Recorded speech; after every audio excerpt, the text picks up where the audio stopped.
All right, welcome to Nick Dennis Field for a Sunday afternoon of Conference USA Baseball.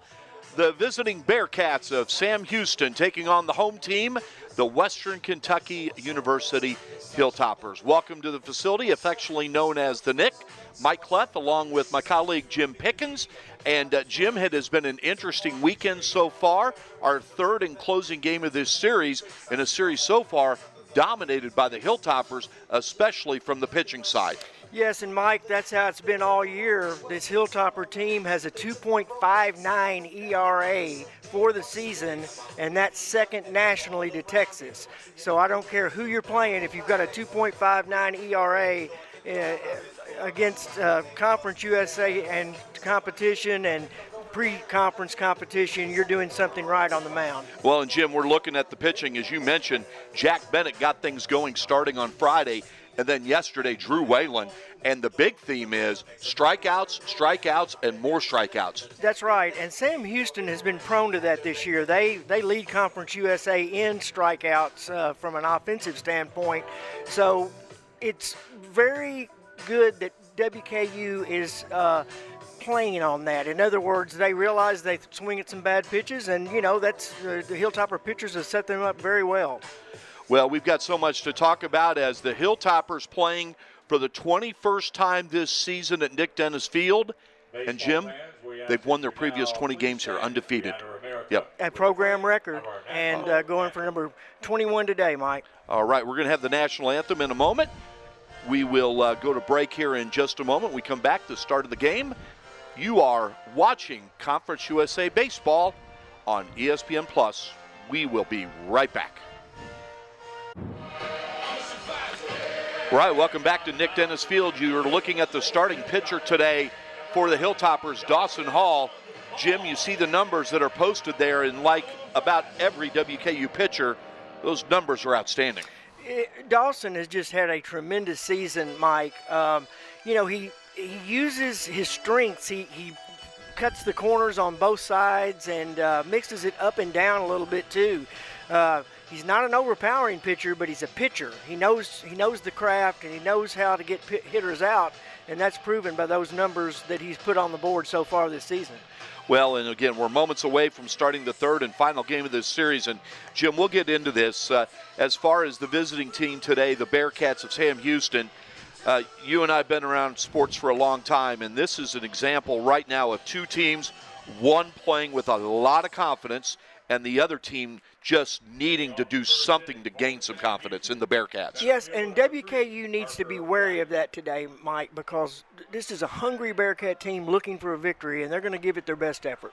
The leadoff hitter for the Bearcats is Parker Blackman. He's a freshman, enters this game hitting .250 with a home run and 10 RBIs, and Hall starts him off with a ball. Jim, I think you make a great point about the Hilltoppers having to be wary of this Bearcats team. We'll get into it, but this is a respected program that over the last 2 years is still adjusting from going to full Division I, and you'll go through the lineup, a lot of young players, as the count is now 1-2. Hall coming back with a couple of strikes.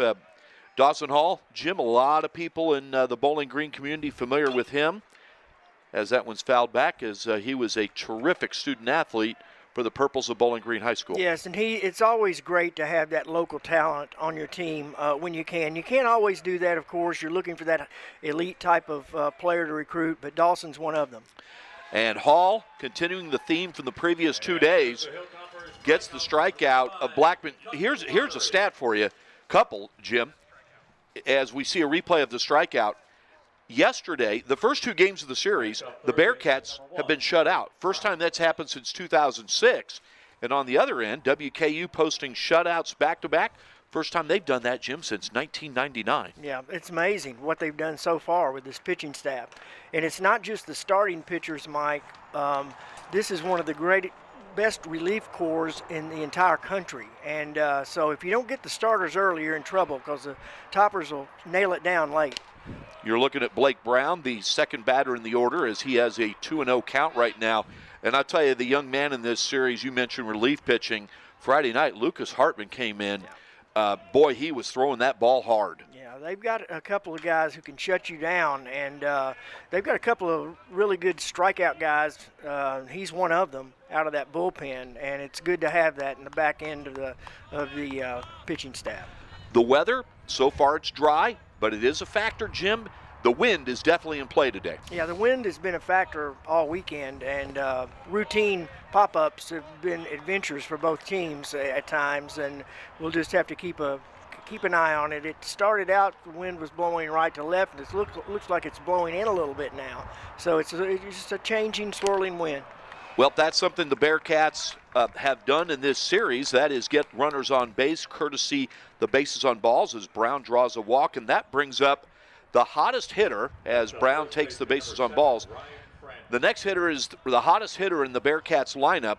That's Ryan Frandon. He's hitting 14 of his last 16 games, including 3 hits yesterday. He has 18 RBIs on the season, and here's an opportunity for the Cats to get their first run of the weekend, Jim.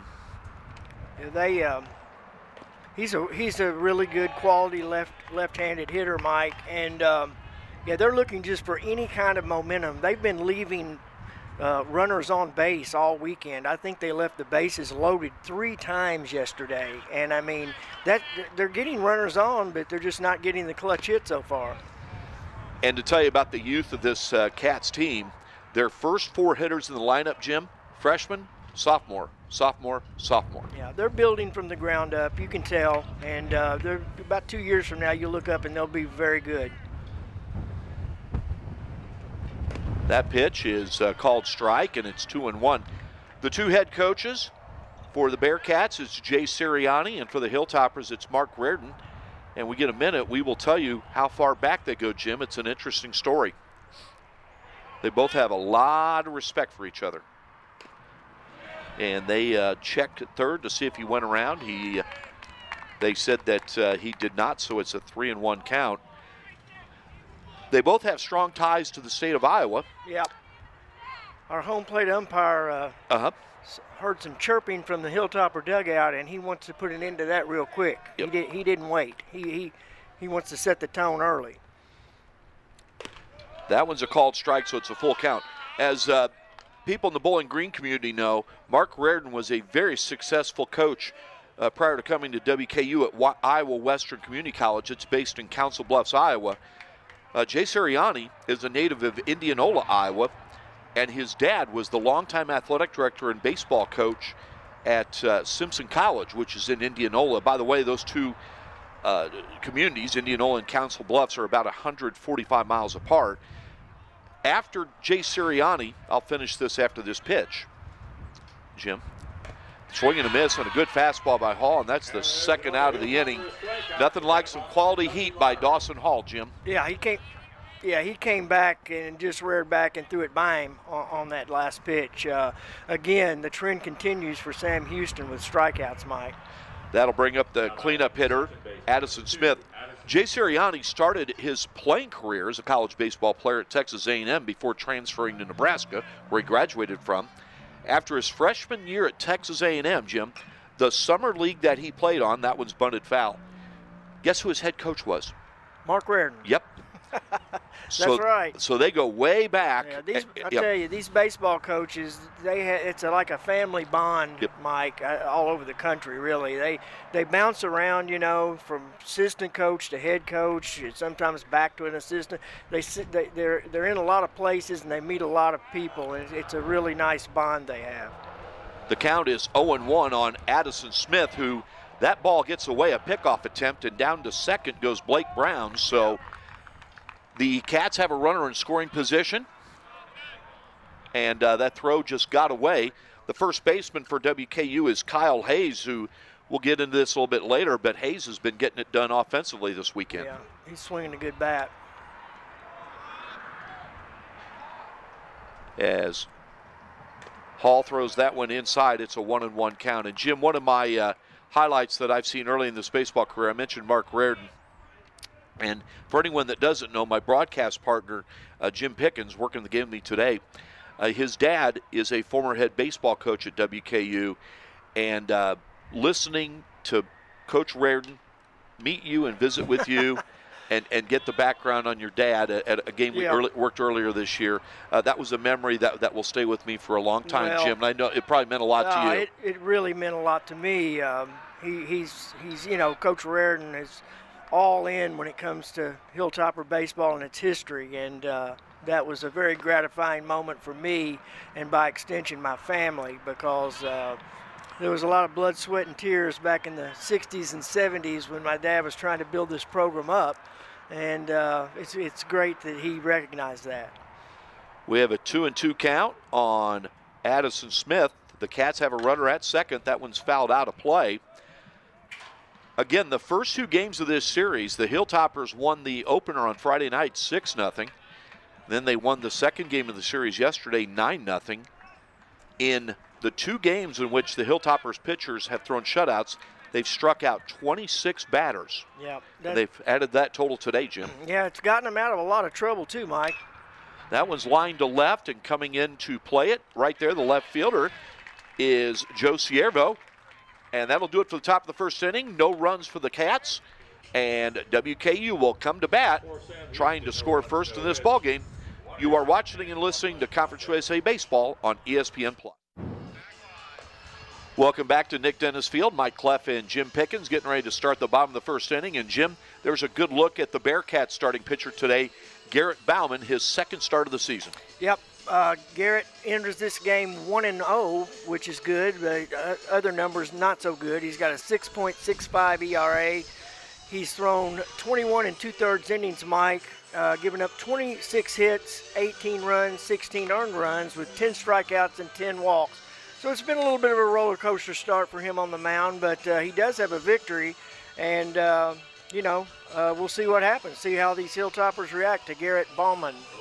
All right, coaching at third base today for WKU is Rob Fournier, and coaching at first base is Tyler Herbst, a pair of assistant coaches who have gone way back for Coach Reardon, and they do terrific work. And there's the batting order for the Hilltoppers. Leading off is Carlos Vasquez, affectionately known by his teammates as Los. And Jim, he is certainly getting it done this season in the leadoff spot, batting .361, a home run, 22 RBIs, and 7 stolen bases. Yeah, he's prototypical leadoff batter. Gets on base a lot. And that one is going to go, Jim, you're a prophet. He gets on base a lot, and that's what he does right there with a double into the right field corner, and the Hilltoppers are at it here in the bottom of the first inning. Jim, that's just a good piece of hitting. Yeah, it was a really good piece of hitting there. It just, Mike, this team is just playing with a lot of confidence right now. There's no substitute for it. And now the batter, we got to show you this. This is from a game previously in the weekend series, Thomas Marsala on Friday night. Jim, that ball still might be traveling. It was estimated at 428 feet. Yeah, that's a good ride. That's on its way to Russellville, I'll tell you, yes. Mike, for sure. Marsala batting second in the order. His average is up to 379. He has 3 home runs. We saw one of them that's from the game on Friday night. And Coach Reardon had a really kind description of him. He calls him a company man. Yeah. Said basically he'll do whatever is best for the team, and coaches love those type of players, Jim. Yep, and having played the game, Mike, that's why he's got him in that number 2 spot, because that means that if he needs to move the runner along, this guy can bunt. And if he needs a home run, he can just pop one out. I mean, he's a little bit of a jack of all trades here in being at number 2 in the order. And Toppers are threatening already. Well, and usually the second hitter in the order this season has been Ethan Lizama. He's batting cleanup, and it's not a case of Lizama doing a poor job. It's Marsala swinging a hot bat as he fouls that one back, and it's a 2-1 count. Again, Garrett Bauman is the right-handed starting pitcher for the Bearcats on the bump today for head coach Jay Sirianni, and it's his second start of the season. He's a junior. As you see, Carlos Vasquez, he led off the bottom of the first with a double. That one's low and outside. Mike, we've talked about it all year. Another great trait for this Hilltopper team is they rarely I mean, rarely swing at bad pitches. Well, the other thing is, Jim, seems like a lot of the hitters, when they get 2 strikes on them, they don't get too stressed. No, they don't. Again, that's confidence, and here we go. He's not gonna give in. There's nobody out. There's a runner on second. He knows that he's got. Yeah, he's not going to swing at bad pitches because he understands what's coming up behind him. There's a trust factor with this team that's very impressive, and all of a sudden you look up and there's 2 runners on and nobody out in the first inning, and it's a nightmare scenario potentially for Sam Houston, which is trying to get off the snide.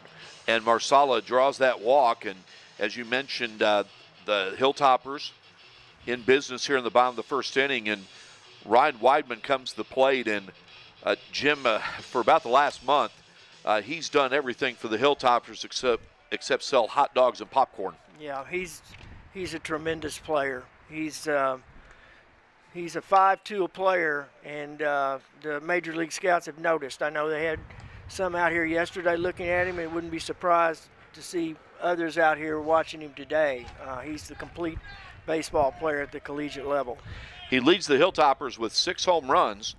Also leads them with RBIs with 34, and he leads them in stolen bases by a wide margin with 24, and he's been pilfering a lot of them lately. That one gets away from the catcher, so there you go. That's 2 runners in scoring position. That's a pass ball. The ball was outside, but he should have caught it and or kept it in front of him at least. So now the Toppers are in business. Got a base open. He wants to be.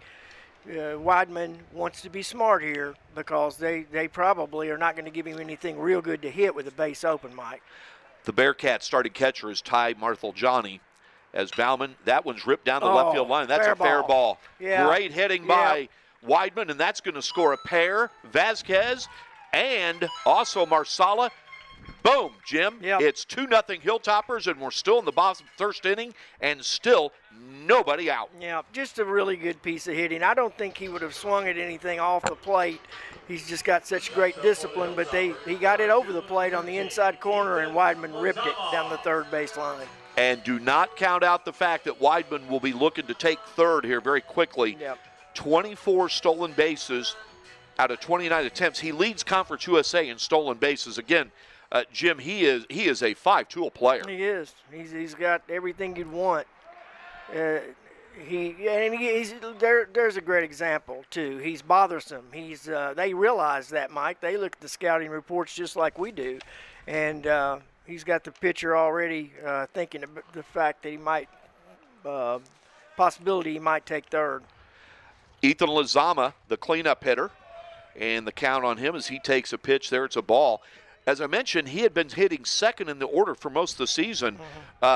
He got moved down to fourth. It's not a bad thing. I mean, he's hitting .356, 5 home runs, 26 RBIs. No, these guys are interchangeable. You could, especially in the 2, 3, and 4 people in this lineup, could all bat anywhere in those spots, and this team wouldn't be affected adversely at all. Very versatile bunch. Western Kentucky University comes into this game with a Conference USA record of 3-2. Overall, as that one is grounded to second, that's going to get Weidman over to third. Great piece of hitting right there.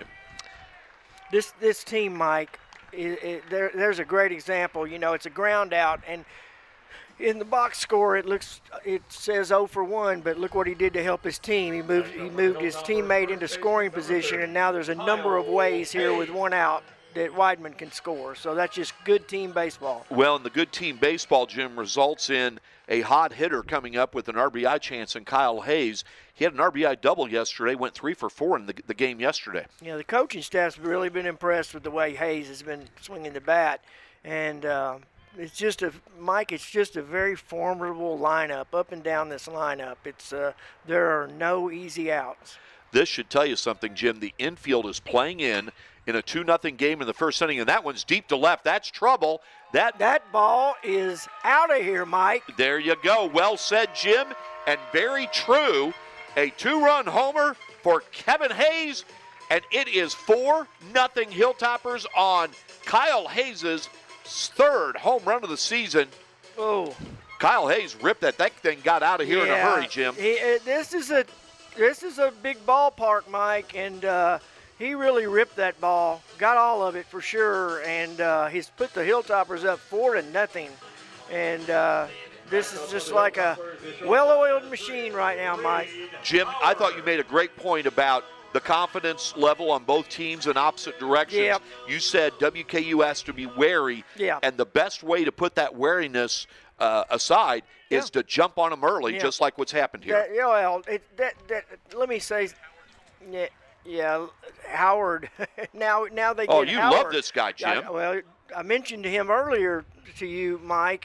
This is the kid that, talking about potential, he's a freshman shortstop, and I think he's already hit 5 home runs this year, and he looks like he's been out there 20 years. I mean, talking about poised and relaxed for a freshman. He's a tremendous baseball player.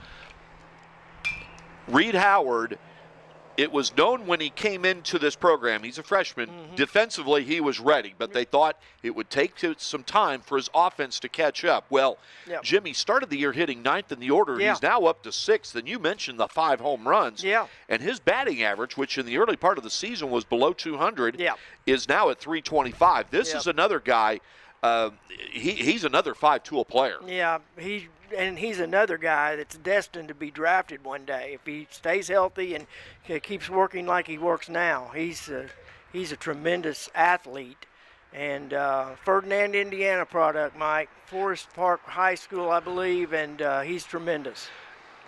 And that one's grounded to second. That's going to be played by Addison Smith, throws over, and we now have 2 outs in the inning. You know, Jim, going back to Reed Howard, I know there's a lot of players on this Hilltopper team that you like a lot, but in talking with you and working with you, I think if you had to pick one favorite player, it's Reed Howard. Well, I just think as far as potential is concerned, he just jumped off the page at me the first couple of times I saw him because he was the way he carried himself. He was out there like he was a pro shortstop, and here he is in his first season on the hill. You'd never know that. First pitch to Joe Siervo is a ball. 4 runs in this inning by the Hilltoppers, the big blow. A 2-run homer over the left field wall by Kyle Hayes, his 3rd of the season. Good pitch right there. Yeah, it was a good pitch by Garrett Bauman. His best pitch may be his curveball. He takes a little off of it, and when you can find the plate, it's a good pitch. One thing about the Bearcats is Bauman has some good velocity on that pitch, and it's 1-2. There's 7-20 on the season. But, Jim, when time permits, some of the teams they played on that schedule, their schedule's been very salty. Well, it's been brutal, is what it's been, in a word. And, that's another factor in the 7-20 record, to be sure. And I think they'll get better. Their record will really improve as the season goes along. They just need, they need a win somewhere along the way, obviously, to sort of right the ship and baseball's a funny game. You can get one victory and then go on a streak. Bullpen activity starting up here for the Bearcats as Siervo now keeps the count alive, and it's a full count. 2 outs here. As you can see, the Hilltoppers have struck quickly and often with a 4-0 lead. A 2-run homer by Kyle Hayes, and that one's ripped right to the shortstop. That'll do it for the bottom of the first, but a really good inning for the Hilltoppers of Western Kentucky University. After 1 inning, it is WKU 4, Sam Houston nothing. You are watching Conference USA Baseball on ESPN+. Welcome back to Nick Dennis Field on the campus of Western Kentucky University.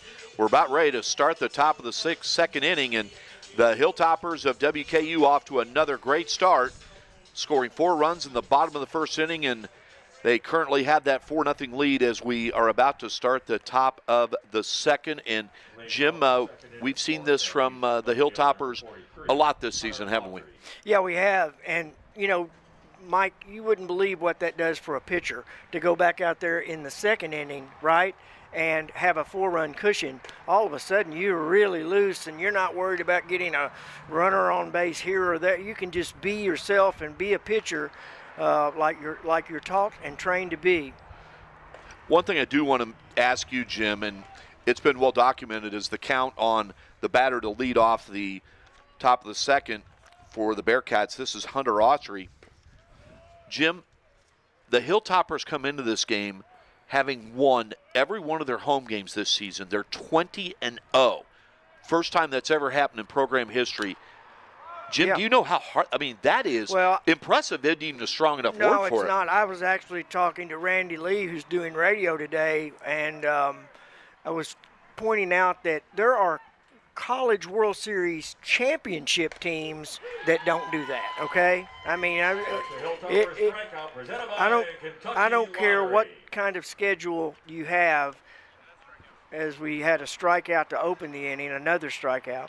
Well, I'll tell you what, Dawson Hall is following the lead of the previous two starters, Jack Bennett and Drew Whalen, isn't he? Yeah, and you know, Mike, baseball is the most complimentary game that there is in the sense that you go back out with a 4-run lead, and who's the pressure on? The pressure's on them, not you. I mean, all you really need to do is sort of hit your spots and let your defense work behind you, and there's no tension, no pressure. It's the essence of a team sport. The batter for the Bearcats is Grant Nottleman. He's the designated hitter for Sam Houston today. Campus of Sam Houston, located in Huntsville, Texas. That pitch is high and outside. It's a 2-1 count. Nottleman will be followed in the order by Keegan Demmer. And again, Jim, right now especially, the Bearcats have to look at it. A lot of baseball to be played. That one's ripped to left, but it looks like Joe Siervo has it played, and that's the second out of the inning. So, Jim, the Bearcats, they've got plenty of time, and they just can't come up trying to hit a 5-run homer or even hit a grand slam. No, and I'm sure Coach Siervo is stressing that. You know, he's got a good track record, and he'll get these guys straightened out. It's one at bat at a time, literally one pitch at a time. There are no 5-run homers, like you said, Mike, and it's one of those situations where they just need a spark, and sometimes it can be the most strangest things. It can be a great defensive play you make to end the inning. It can be, all into the bat looping double down the right field line. That ball wasn't hit hard, but all of a sudden it sparks a 5-run rally. Baseball's just that way. It's the most unpredictable sport there is.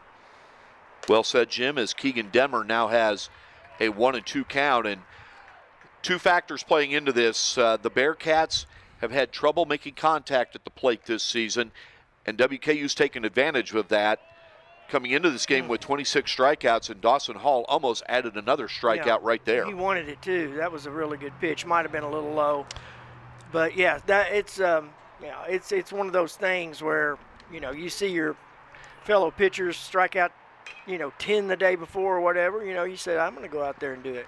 Dawson Hall takes care of it himself. He flips over to Kyle Hayes, and that'll do it for the top of the second inning as WKU breezes through that inning. And after an inning and a half, it is WKU 4, Sam Houston nothing. You are watching Conference USA Baseball on ESPN+.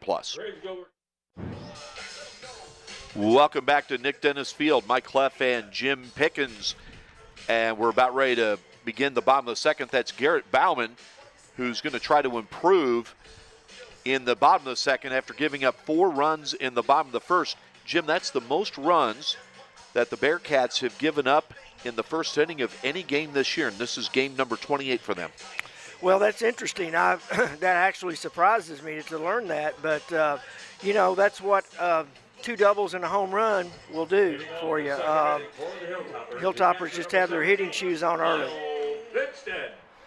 Well, and the first batter for the Hilltoppers in this inning, there you go, looking at him right there. That's Kyle Vidston. He's the catcher. Pitchers really like working to him. Starts the game as that one's chopped to the pitcher. Nice play by Bauman getting off the mound and throwing to first base for the first out of the inning. That was impressive, Mike, because he didn't rush it. It was actually a pretty decent bunt, but he didn't rush it. Was able to get it. Obviously, Vidston was bunting for a hit. And boy, Jim, when you have a pitcher with that kind of agility like Bauman has and is a ninth fielder, what a huge asset that is. Yeah, he's quick off the mound. I noticed him. His first step was good off the mound on that bunt. Brings up Caleb Niehaus. He squares to bunt, pulls back, takes a strike. Niehaus starting the day hitting .290 with 5 RBIs, 4 stolen bases. This is his 18th game of the season and his 7th start. That one's outside. Jim, one thing with the Bearcats, they've had to really shuttle their outfield. They're starting right fielder today, Keegan Demmer, who just finished the top of the second. He is a freshman catcher having to fill in right field. Yeah, it's an infield hit there, Mike. That was. Nice job by Caleb Niehaus. A good effort by the Cats' second baseman, Addison Smith, but there was no way he was going to throw out Niehaus as he gets down the line good. Yeah, he hit it where they ain't, as they say, and had enough speed to beat that one out. So we go back to the top of the order, and Carlos Vasquez comes up, and he started off the Hilltoppers hitting attack with a double to the opposite field, and he came around and scored on another double by Ryan Weidman. So with one out, the Hilltoppers in business with a runner on first in the presence of Caleb Niehaus. Like just about every student athlete on this Hilltoppers baseball team, you get a chance to visit with Carlos Vasquez, do so. He's a wonderful young man. Yeah, he's doing the job for the Hilltoppers this year in that leadoff spot. He lofts one that should go out of play. Again, the weather, it's overcast. The wind, it looks like now, Jim, is blowing from right to left. Yep. It switched up a little bit. It was blowing in for a time there. Now it's back to right to left. And Vasquez in the hole, 0-2, with Niehaus on first base. That one is going to be a base hit. You know, Jim, I'll say it again. Among the many things that the Hilltoppers have done well this season, and that ball gets away, and they thought about going to second and third, but they'll go back. Go back to my point. Getting 2 strikes on him for the Hilltopper hitters doesn't seem to bother him. That was another 2-strike hit. Now, that goes back to the confidence that this team has as a unit. That they collectively, this batting order, I think the pitching staff the same way, Mike. They just don't, they just don't, nothing rattles them. Now, they're going to get tested next week. You got Vanderbilt and then a trip to Dallas Baptist. Ooh, and yes. That is a tester right there, and we'll find out a lot more about this Hilltopper team next week. But so far, well, and as Jim was making that really good point, as you can see, there's a pause in the game. We have a pitching change, and we will tell you who the new pitcher is and tell you more about him. But we're going to go to break right now. You're watching Conference USA Baseball on ESPN+. Welcome back to Nick Dennis Field. You're taking a look at Devin Bennett, the new pitcher in the game for Sam Houston. And, Jim, your impressions of him? Well, Devin Bennett looks a lot like their starter, Bauman. He's not really big guy or anything like that, but I think he has similar numbers this year. He's 0-3, Mike, with a 5.54 ERA. He's worked 26 innings, struck out 18, and walked 12. Teams are hitting .327 against him, so, yeah, he struggled a little bit, trying to find himself. You know, it's still relatively early in these conference seasons, Mike, and these Coach Siervo and just like Coach Reardon, they're still looking for the diamonds in the rough to completely form their pitching rotations, and we'll see what Bennett has to offer. Thomas Marsala is the hitter with runners on first and second. Caleb Niehaus is on second. He reached with an infield single, and then Carlos Vasquez singled to left field. So Marsala comes up with an RBI opportunity. As we mentioned, we showed it to you earlier. Friday night, he hit a home run, left his bat at 114 miles per hour, carried 428 feet, and they throw over to second, and Niehaus is back. Yeah, they've Hilltoppers just have them rattled a little bit right now, Mike. You know, obviously Sam Houston's looking at it like, hey, we can't surrender any more runs, so they're worried about the base runners out there. Better worry about the guy at the plate. Good point, as Garrett Bauman, the starting pitcher for the Bearcats, went an inning and a third. And again, Devin Bennett is on in relief. Caleb Niehaus is on second. Carlos Vasquez is on first, and it's an 0-1 count on Thomas Marsala as he lines one up the middle, and that could get a run home, Jim. Coming around third is Caleb Niehaus, and it is 5-0 Hilltoppers on the RBI single by Thomas Marsala. Jim, his hot hitting continues. Yeah, and he just hits it where it's pitched, Mike. You know, he didn't try to pull that ball. He just hit it right back up the box. And, you know, he's been up twice. He's been on twice. These guys are just getting it done. And now the Hilltoppers have a 5-0 cushion. Ryan Weidman comes up, started the day hitting .450. That average has gone up after he had a double in his first appearance. And, oh, boy, what another opportunity here. And Jim, this is where the Hilltoppers, you want to put them away here early. Yep. That one's ripped to center. That's got some length on it, but it's going to be caught. It didn't carry as far as we originally thought. Yep. Going to third base is Vasquez. Yep. Going to advance that runner, though. Yep. Good hitting, right? Yeah, it is. I mean, you know, he wanted more, obviously, but now, you know, a pass ball, something you can add on to the inning here. So Ethan Lizama will come up with runners on first and third. Vasquez on third. Marsala on first. Lizama hitting in the cleanup spot today. He's a senior. As you can see, he's a left-handed hitter. He's not superstitious at all. As you check out by his jersey number, he wears 13. He's another. Oh, boy, there you go, Jim. Yep. You mentioned the errant throw. That's the thing, Vasquez scores. Go ahead, Jim. Well, no, that's the thing. I mean, you know, it's like I had noticed earlier that they had a pass ball, and now at this point, your pickoff attempt goes awry, and guess what? You're just giving up another run. And, you know, when it rains, it pours sometimes, and that's what's going on right now for Sam Houston. The only reason that Marsala didn't advance to second, he was going back to first, and the ball ricocheted back into play. Yeah, bounced right back toward first base. So he made a smart play not to chance it. The first baseman, Ryan Frandon, had no chance. The only way he could have gloved that if he was about 8 feet tall. Yeah.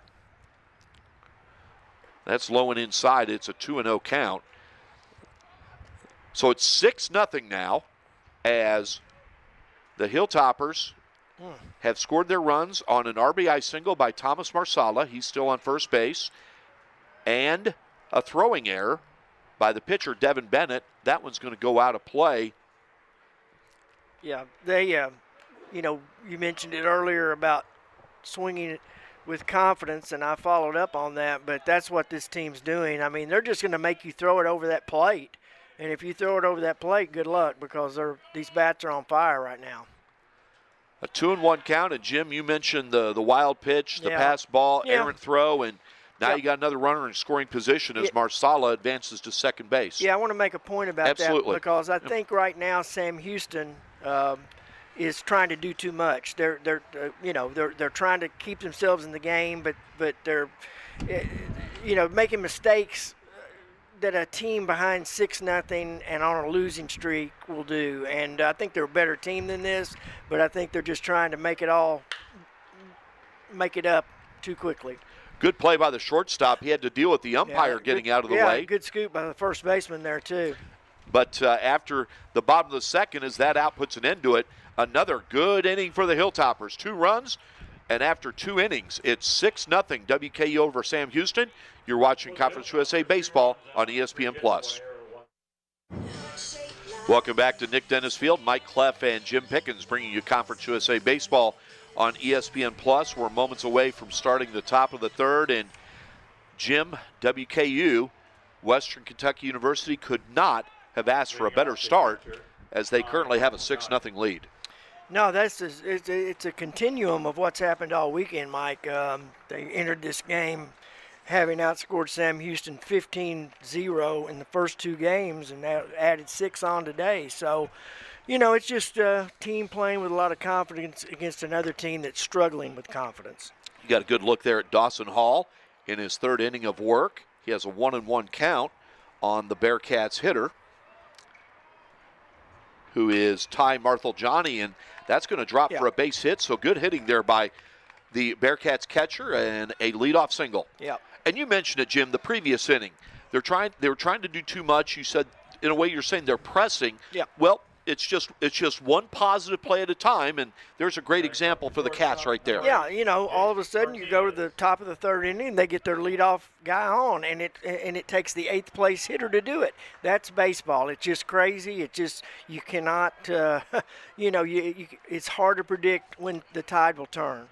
Jace Martinez now at the plate for the Bearcats. He's batting ninth in the order. He's the starting shortstop for head coach Jay Sirianni. Yeah, they looking to bunt there, look like, and that shows you how hungry they are to score in this series. They don't want to get shut out in the entire series, Mike. I don't know about you, Jim. I'm okay with that. Just something to get something going. I'm actually very okay with that. If you could get the runner to second with one out and have the leadoff batter up, good things could happen. But Dawson Hall has done the job so far at this at bat, getting an 0-2 count on Martinez. We'll go back to the top of the order after that, and it'll be Parker Blackman. Hall has allowed one hit so far, and that was the previous batter. Good pitch. That was, and that is a strikeout. And again, continuing the theme of this weekend. Yep. That's the fourth strikeout for Dawson Hall, and he's in complete control right now. He's walked a batter, but that's it. Otherwise, he's putting outs on the board for the Hilltoppers. You know, he's got a good fastball, but boy, Jim, his ball has a lot of movement on there. Case in point, that strikeout he just recorded. A lot of movement. He also takes something off of it, too, Mike, and makes it even a more effective pitch. Parker Blackman takes a ball from Dawson Hall, who has pitched 2 1/3 shutout innings, allowing just one hit. That hit notched by the gentleman on first base, who you see right there, Ty Marthaljani. And that's a bunt, and that's a really good bunt, and he beats it out. That was for a hit. You know, that's the leadoff batter up with a lot of speed. Did a good job, and you give a lot of credit to the hitter there. They weren't going to throw him out. His wheels are too good. Dawson Hall did a pretty good job getting off the mound, throwing over there, but Blackman beat it out. And, Jim, again, normally you don't bunt when you're down 6 runs, but in the Bearcats' case, I think it's a good idea just to get something going, and now they have something going. Well, think about it. You know, Blackman struck out the first time up. He said, I'm not going to do that again. I'm going to put this ball down and make them throw me out, and Hilltoppers could not do it. So all of a sudden you look up, and there's 2 runners on with 1 out, and the number 2 hitter in the order is up, so they have a chance here to break through. Blake Brown is the hitter, and you want to get to the next hitter on deck, Ryan Frandon, because he's been their best hitter. So here's a chance for the Bearcats against Dawson Hall to get back into this game, and it's a 2-0 count. Yeah. So, the Bearcats have an opportunity here. Yeah, and Dawson just needs to gather himself out there and kind of see the totality of the big picture here. And it's a 6-0 lead, so just throw strikes. Well, there you go. He listened to you, Jim. He threw a strike. He just needs to throw strikes and trust this really good defense behind him. And if he gets a good ground ball here, we're out of the inning because they'll turn 2. Boy, and this catcher that Hall's throwing to, Kyle Vidston, boy, he does a nice job back there. He calls a good game, and go ahead, Jim. He frames pitches very well. He's just he's a great backstop. Tremendous. It's now 2-2, and this is where Hall has a chance to record yet another strikeout. That one's fouled back. He said, I didn't like that ball, just smacked it away off the screen. The hitter there, Brown, he said, no, that didn't do me any good. Get another one in here. Mark Reardon is in his 3rd season as the head coach at Western Kentucky University. His first year, he led the Hilltoppers to 33 wins. Last season to 36 wins. And there you go. Pitch. Another strikeout, 2 outs. And that's what the Hilltoppers have done great this weekend, getting strikeouts, and it's been the real bugaboo for the Bearcats. Yeah, took something off of it, Mike, and that thing dipped down low and outside, and Brown just couldn't reach it. Jim, what are you more impressed with Dawson Hall's pitching, his fastball or his off-speed pitches? I like the way he sets up his off-speed with his fastball. You know, he has a good fastball, but it's not what you'd call an overpowering fastball. But it's a really good pitch to set up his off-speed stuff. Ryan Frandon swinging on the first pitch. That one is into shallow right. The second baseman, there you go. Caleb Niehaus, gloves it. And that'll do it for the top of the 3rd as the Hilltoppers get out of a 2-on jam. And after 2.5 innings, WKU 6, Sam Houston nothing. You are watching Conference USA Baseball on ESPN+. Okay. All right, welcome back to Nick Dennis Field. You're looking at some of what's happened in the first inning. That's Carlos Vasquez and Ryan Weidman with base hits. And then here Boom. is, yep, that's Kyle Hayes with a 2-run home run. And Jim, you said it best. Boom. Yeah, that's called teeing off, Mike. That's what he cranked that one out of here and it got out in a hurry. You know, the Hilltoppers, one of the differences I mentioned off air to you earlier, Mike, one of the differences this year is a little more pop. I mean, those were really good teams. 33 wins this first season, 36 wins last year. But let me tell you something. They got more juice this year at the plate. They got more pop. If they are able to go on to win this game, they will have 25 wins through the month of March. Yeah, it's been tremendous, this streak that they've been on. It's so hard to do what they've done in college baseball, and you can't talk about that too much.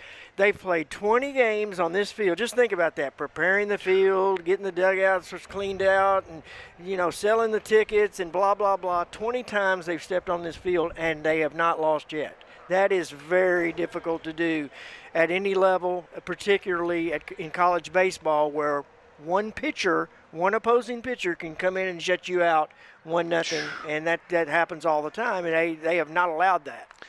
Kyle Hayes is the hitter with an 0-2 count. You saw a moment ago his first at bat. He hit a home run, a 2-run shot. That pitch is a little bit high. As you can see, we're in the top of the third inning. The Hilltoppers with 6 runs and a 6-0 lead. They scored 4 runs in the first inning, 2 of those coming courtesy of this gentleman at the plate, Hayes, on his 3rd home run of the season, and that's a good pitch by Devin Bennett for the first out of the inning. He came on in relief of the starting pitcher, Garrett Bauman. WKU added 2 runs in the bottom of the second, and that's where we stand here in the bottom of the third. Okay, now Reed Howard comes up. Okay, Jim, we got some time here. Yeah, okay. He made a great first impression with you, and it's just built on this. What just stands out with him and with you, and the answer could be everything. Well, to me, my answer would be what makes him special is that he is what I would call a natural. That doesn't mean he doesn't work hard. I guarantee you he has. But Reed just has that natural look of a shortstop. He has that natural look of a hitter, and nothing seems to faze him. And look at his build, Mike. He's going to grow into that body. He's going to fill out in the upper part of his body there and get stronger. And once that happens, he's going to have a lot more power. He already runs well. He's quick. He's everything you look for in a good young player. And boy, what a coup to get this kid from Ferdinand, Indiana. I'm telling you, that was a great recruit by Coach Reardon. Reed Howard has a 1-2 count with 1 out here in the bottom of the third inning, and that one is grounded to shortstop. That should be played, and that is the second out of the inning. A nice play there by the Bearcats shortstop, Jace Martinez. And Reed Howard putting it in play, but Martinez moving to his left, making the play for the second out of the inning, and that will bring up Joe Ciervo, the Hilltoppers left fielder today, batting 7th in the order. Another WKU player batting over 300 on the season. He starts the day hitting .324. Yeah, and if you recall, Mike, he hit a rocket to shortstop that was caught by the shortstop his first time up. So he wasn't fooled at all. It was an out, but it was a well-hit out. Well, Jim, we talk about the baseball gods. In that situation, they weren't nice to Mr. Ciervo. That's what I say about baseball being such a crazy game. I mean, you can hit 4 of them off the end of the bat and go 4 for 4, and you can also hit 4 of them on the barrel and go 0 for 4. That's just, it's crazy. Baseball is just that kind of game. It's what makes it unique, in my opinion. Ciervo is in the hole 1-2 with 2 outs. It is an overcast and windy day at Nick Dennis Field, but so far it's dry. Yep. And this is an all-weather playing surface. It's not cold. Feels pretty good. And Ciervo takes another one outside, a 2-2 count. I'll say this much, Mike. You earn your outs when you face the Hilltoppers. If you're an opposing pitcher, you earn them. That one just misses, and Joe Ciervo doing a nice job battling back from an 0-2 count to now it's full. Yep. If he gets on, that'll bring up Kyle Vidston, the WKU catcher. That one's lofted to right field. That's great hitting, Jim. Well, that is great hitting because he's protecting up there with 2 strikes. And all he did, Mike, was just follow the ball with his eyes and put that bat on it. Didn't hit it hard, just poked it to right field. That's a mark of a professional hitter. Not just a great job of hitting there, just a great at-bat. Battling back from 0-2, went with the pitch. Yep. And he's at first base now, and that brings up Kyle Vidston. And another thing about that last at bat, Mike, he hit a good pitch. He hit a pitcher's pitch turned into a base hit. So that ball was on the outside, and he just poked it to right. Vidston rips one to left. That goes down. That's a fair ball. Yeah. And let's see what happens here. Coming up with it is the left fielder, Hunter Autry, and they stop. Yep. Ciervo at third, but with a double is Kyle Vidston, and the Hilltoppers second and third with 2 outs, and good job turning on the inside pitch by the Hilltoppers catcher. Yeah, and that's what I was saying earlier, Mike. They've got players in this lineup who can hit extra base hits up and down the order. You know, Vidston's number 8 in the order, and he just doubled into the left field corner. So, I mean, it's a tough lineup to go against. That brings up Caleb Niehaus, the 9th place hitter, but he had a base hit his last time up. He did. He got on an infield hit. That one's going to be chopped to second, over to first by the second baseman, Addison Smith, and that'll do it for the bottom of the 3rd inning as the Bearcats get out without allowing a run, but it's the Hilltoppers with a 6-0 lead after 3 innings as they're trying to go 21 at home this season. You're watching Conference USA Baseball on ESPN+. Welcome back to Nick Dennis Field. Mike Cleff and Jim Pickens, and you are looking at a new pitcher in the game for the Hilltoppers. Jim, take it away. Well, Gavin Perry, he's a right-hander, and he's pitched pretty good this year, Mike. He's 1-1 with a 2.63 ERA. He's worked 13 2/3 innings. He's given up 12 hits, 6 earned runs. He's struck out 8, and he's walked 4, and the opposition is hitting .231 against him. So Gavin, for the most part, has done very well this season. That closes the book on the starting pitcher, Dawson Hall. But, Jim, we shouldn't forget him. No. He another very good outing by WKU starting pitcher this weekend. Really good, Mike. You know, really good, and he set the tone. Turns out Coach Reardon just wanted 3 innings out of him, and guess what? He threw 3 shutout innings and allowed his defense and offense to work behind him, and it resulted in a 6-0 lead. So a tip of the cap to Dawson. So starting off the inning for the Bearcats will be Addison Smith. He'll be followed by Hunter Autry and Grant Nodelman. If anyone gets on, it'll be Keegan Demmer. As you can see by that graphic in the upper left-hand corner, the Hilltoppers lead this game 6-0 to start the top of the 4th. WKU jumping out quickly with 4 in the bottom of the 1st and 2 more in the bottom of the 2nd.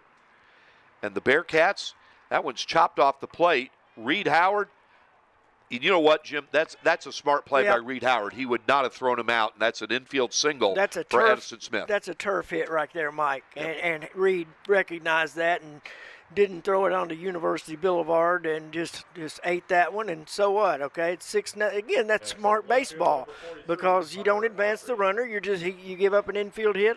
Guess what? A ground ball here turns 2, and you're in business. That brings up Hunter Autry. He's the Bearcats' left fielder today. Grant Nodelman, the designated hitter, is in the on-deck circle, and that one's ripped to right, and that's carrying a little bit. Lizama, though, the wind, I think, held it in. It's going to stay in the park. Yep, and he gloves it. Yeah, it looked like the wind held that ball up, and I'm not sure on another day, Mike, that might have been out of here. And you got to give props to Lizama. He did a good job dealing with that wind and making the catch. Yes, he did. Yeah, that's one of the things that is so underrated, especially in the college baseball is a spring sport, and boy, those winds can whip around. It's tough. It's tough to catch it. On the replay, Jim, they showed the runner on first for the Bearcats, Addison Smith. he thought the ball might have left the park for a moment. Well, I did too for a minute. It fooled me too because our right fielder drifted back, then came in a little bit, which tells me that ball was drifting back into the park. WKU has 8 hits in this game. Sam Houston has 3, and that one is going to be the 4th hit, and that's a lot of trouble. That's trouble right there, but the outfield was playing well, and he's going to deny him a double because of the outfield setting right there. That's a good job by the outfield. Nicely played by left field Joe Siervo, keeping a run from scoring. But the Bearcats are in business with 1 out with runners on first and third after the single by Grant Nodelman, and that'll bring up Keegan Demmer. And Jim, I am not making light of this, but the Bearcats now have a runner at third and a chance to score for the first time this weekend. And, Jim, if you can just get 1 run in, if you're Sam Houston, who knows what happens? Well, again, it's baseball. It's a confidence. It's your psychological game. And they just got it in, too. And that's going to go for a base hit as the bunt attempt gets the runner home, and there's your first run of the weekend. Addison Smith coming in. Good bunt right there. That's going to be a fielder's choice RBI there, Mike. Gavin tried to use his glove to get the ball to the plate, didn't quite make it, and Sam Houston all of a sudden is on the board. They've got runners at first and second, and there's 1 out. So just what you had just said that. If they get a run in, let's see what happens, and we're about to see what happens. Well, and that has to give the Bearcats some confidence. And Gavin Perry, by the way, that was the only play he could make. He did a decent job. He tried to scoop it. There was no way he was going to throw out a runner at first or the runner heading to second. And it goes back to what we said last inning. They're doing anything they can just to get a run, okay? Because they have this psychological thing going on with no runs all weekend, and I applaud the effort there to bunt the runner home. It was a very good bunt, and the base runner got a good jump, and it resulted in their first run not only of this game, Mike, but of the series. Keegan Demmer was the one with the bunt. That brings up the catcher, Ty Marthaljani. He has a 2-0 count with 2 runners on, and that one's chopped to the third baseman, Vasquez. What a play. What a play. Wow. People don't understand. You talking about hand-eye coordination? Wow. Watch the replay if we have that on this. That is tough, folks. But there it is, Jim. Yeah. And you know what I liked what he did most of all, Jim? He made sure he had the ball in his glove. That's my point. I mean, it's easy to fluff that one, and all of a sudden you got bases loaded and 1 out. Great play. Absolutely a tremendous play. So runners are still on first and second, but now there are 2 outs, and that brings up Jace Martinez. 6-1 WKU. That one's fouled out of play as Gavin Perry is in his first inning of relief work. You know, Gavin, if he can get out of here, this situation, this is like the 6th batter of the inning here. If he can get out with just allowing 1 run, then we'd feel good about that. I think head coach Mark Reardon of WKU would echo your sentiments too, Jim, as it's now 0-2 on Martinez. Again, a great frame by Vidston there. Just a great frame. Those are the little things that make baseball teams successful, Mike, and Western's catching core is excellent, all of them. That one, he might have gone around. Nope, they said he didn't, so it's 1-2. Very good pitch right there by Perry, though. That's where you want it. If you're going to be out of the strike zone, have it high and in. Yeah, it's an unhittable pitch, and that's why he threw it on 0-2. He's just he's looking for a strikeout here. He'll take anything to get an out, but strikeout wouldn't be bad either. One person that, as that one's lined to second, and it's gloved by Caleb Niehaus. And Jim mentioned it, getting out of this inning with allowing only 1 run is a real positive for WKU. But the Bearcats are on the board after 3.5 innings. It's Western Kentucky University 6, Sam Houston 1. You are watching Conference USA Baseball on ESPN+. Welcome back to Nick Dennis Field. Mike Cleff and Jim Pickens getting ready to start the bottom of the 4th inning. Western Kentucky University leading Sam Houston 6-1. But, Jim, the Bearcats have scored most recently, getting a run in the top of the 4th inning. And now what's key for the Hilltoppers, and they've done this all season, is responding. Yeah, that's exactly right. And it's been so demoralizing for our opposition because we've seen this time and time again opposition gets a little momentum, Mike, and then boy, you get their hearts broke by these Hilltopper bats the next inning or maybe the following inning. It's happened all season. So we're at the top of the order once again for the Hilltoppers. It's Carlos Vasquez. And Jim, we were talking during the commercial break how nice of a play he made there, getting the force out at third base and trying not to get greedy. Yeah, he trusted his speed to get back there. He trusted his hands to make the catch, to field the ball, but he also trusted his speed to beat the base runner there, and that was just another play in baseball that people don't understand just how good that was. Most people just don't understand how hard a play that was. Vasquez is a redshirt junior out of Brazil, and that one's chopped to short. And the play by Martinez. I'll tell you what, Jim, I like this Chase Martinez defensively at shortstop. Yeah. He's got good range. He's got a good arm. Yeah, he's a player. You can tell.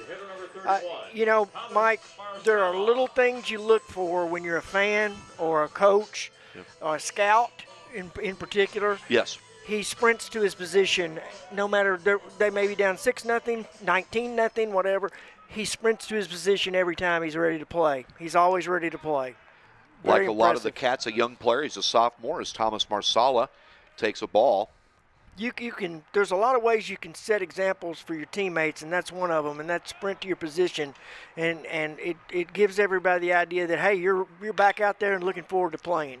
That one's chopped to second, and the Bearcats' Addison Smith throws over to the first baseman, Ryan Frandon, for the second out of the inning. So, you know something? Devin Bennett has come on in relief of Garrett Bauman. Yeah. And he has really done a nice job stemming the Hilltoppers' momentum. He has. And, I'm sure their coaching staff is very pleased by that because this was threatening to get out of hand very early, and now he has indeed stemmed the tide and given this team a chance to come back when they bat in the top of the fifth. Ryan Weidman is batting. He's not used to this today. He's batting with the bases empty. He's saying, I don't mean to chuckle there, but in fact, the first two hitters were on base all four times in the first two innings. So Weidman, he's saying, what is going on here? Nobody's on base. Yeah, he probably looked out there and said, am I being punked or something? Yeah, what is going on here? But Weidman is such a professional hitter and such a great player. And, oh, my goodness, we're going to hear from him for years to come. Hilltopper Nation is going to enjoy following his career if he stays injury-free and just keeps developing at this pace. Well, and among the many impressive things, and there we go, Jim, another base hit. Opposite field.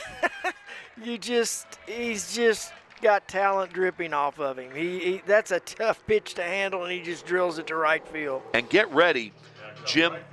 Carlos Vasquez has 7 stolen bases. He's second on the team in stolen bases. Ryan Weidman, to say how far the gap is, leads the team. He has 24 stolen bases. We mentioned earlier, leading Conference USA in stolen bases. Yeah, it's unbelievable to have 24 stolen bases in 27 games. My goodness. And Devin Bennett is aware of the threat. Now, they did throw him out once yesterday. Well, you live with that, though, right? You live with that. Absolutely. Coach Reardon, I love the way Weidman approaches this because let me tell you, he's not cheated on his lead. There's another reason he's got 24 steals is because he's not running from around that bag. He's running from that cutout area. Look at this lead. He's gone. Yep. The throw is high and outside, and Weidman steals second. They wouldn't have gotten him even if Jace Martinez came down with the ball. Martinez coming up a little bit lame, limping a little bit, but he looks like he's okay. You mentioned it, Jim. He got a great jump. He did. He had a big lead, got a great jump, and I tell you what, that catcher is impressive. He did that. He had some powder on that throw down there, but Weidman's just too fast. 25th stolen base of the season out of 30 attempts, and Ethan Lozama with a chance to drive him home here with 2 outs.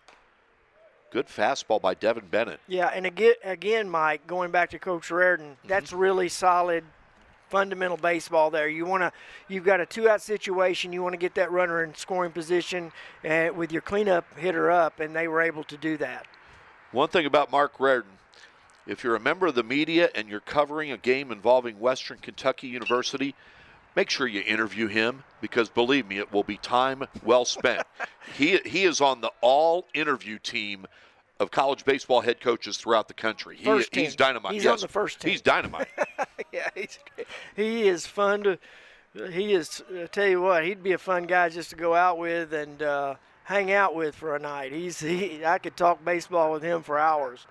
Well, and it's the count now, and Lozama's 2-2. Jim, you and I have worked in the media for a long, long time.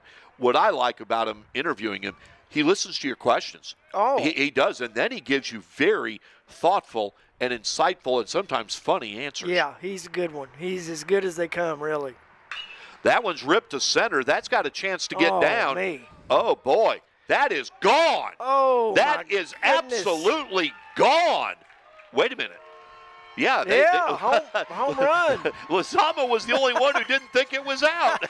Wow. Oh, and Mike, think about that opposite field power. Oh. I mean, my goodness. He crushed it. Yeah, he crushed it. He sure did. That makes it 8-1 on Ethan Lozama's 6th home run of the season. And he goes opposite field to left center field. I thought it was gone. Again, the only one who didn't think it was gone for a moment was Lozama. Yeah. His teammates watch right there. There he goes. Teammates had to tell him, yeah, you can go ahead and take third and take home. Yeah. Well,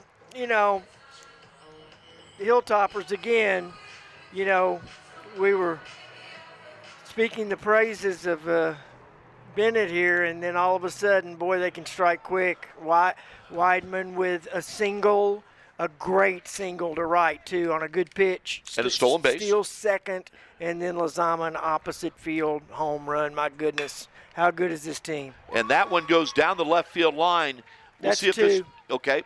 And Kyle Hayes coming around. He's going to go into second base. It was a hard hit ball. I think they're going to rule that a double, Jim. Yeah, I think so, too. Yeah. It got past him. It's one of those that could have been fielded, Mike, but that ball was hit pretty hard. So I think they'll rule that a double. Kyle Hayes' second extra base hit of the game. He hit a 2-run homer in the bottom of the first inning. Jim, the last 3 hits, including the home run by Lozama, with 2 outs. Yeah, and that's, again, Mike, that is the mark of an excellent team. It's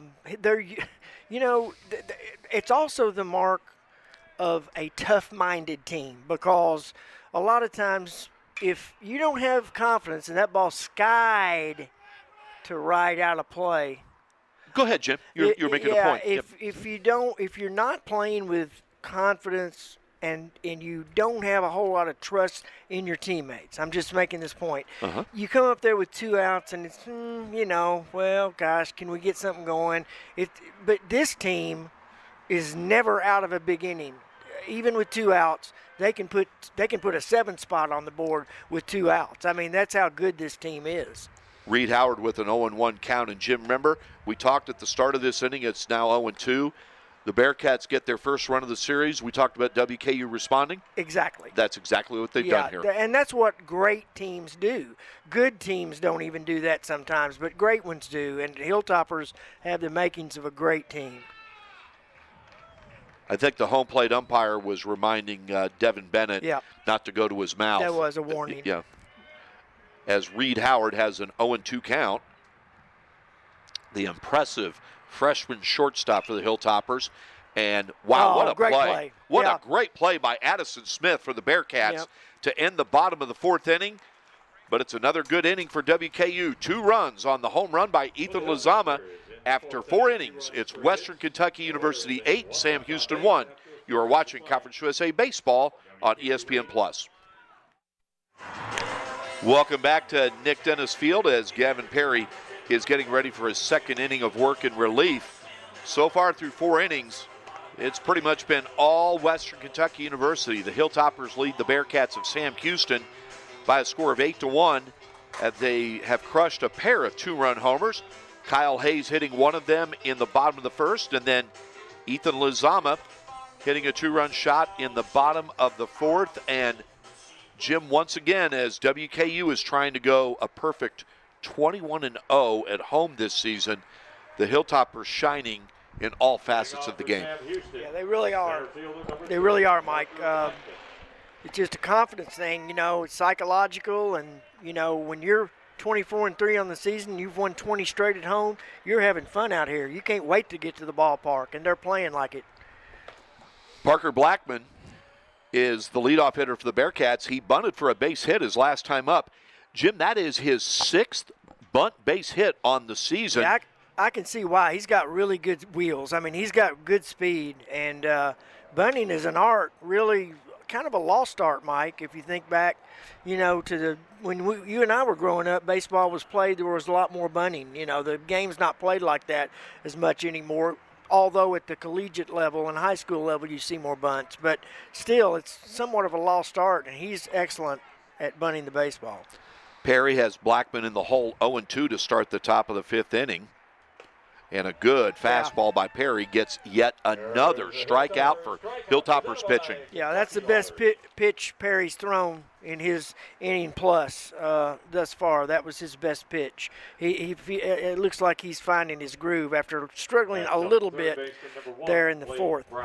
One thing, Jim, and this is my fault for not mentioning this gentleman's name. We've talked about the outstanding pitching by WKU, not just this weekend, but the entire season. Yeah. But you know where I'm going on this. I do. The pitching coach, Dylan Napoleon, boy, he has impressed me so much. The Hilltoppers, boy, they have a great pitching coach, don't they? Yeah, they're so blessed. I mean, their entire staff is excellent. I hope people out there listening, Hilltopper fans, really appreciate what you and I have come to appreciate about this staff. Dylan, has done wonders. I mean, wonders with this pitching staff. I mentioned it earlier, but can you imagine, Mike, Western Kentucky is ranked 2nd in the nation in ERA as we speak, among all Division I teams. And that's Power 5, that's everything. That University of Texas is the only team with a better team ERA, and that is flat out getting it done, and that means Dylan Napoleon, the pitching coach, is getting it done. You mentioned University of Texas. That's one of the teams that Sam Houston has faced this season. Yeah, they're something else. That level of play, and Sam Houston. It's a good point, Mike, because they've lost 20 already, but they have tested themselves time and time again in the non-conference schedule, and sometimes when you test yourself, it makes for a tough sledding for a while. Blake Brown has a 2-2 count. He's the third baseman for Sam Houston today. And I'll tell you what, that one did not miss by much. Yeah, I think he just thought it was a little up. Yep. One thing that's a common denominator for the WKU pitchers under Dylan Napoleon's tutelage, Jim, they get it and they throw it. Usually there's a lot of time left on that pitch clock when they throw it.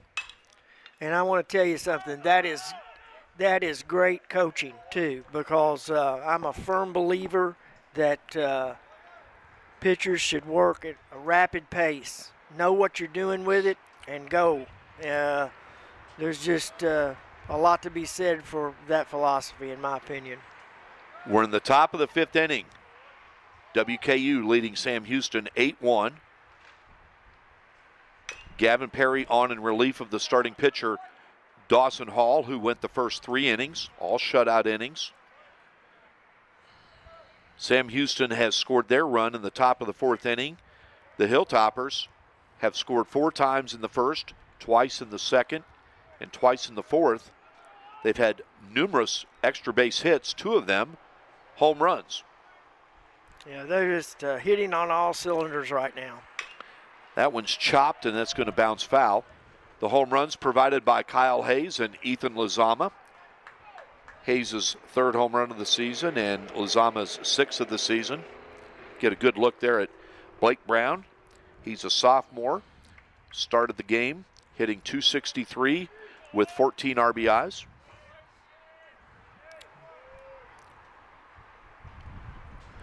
Perry's pitch is high and inside. That's a good at bat by Blake Brown. That's a very good at bat. And Mike, you made a great point earlier that needs to be underscored a little bit.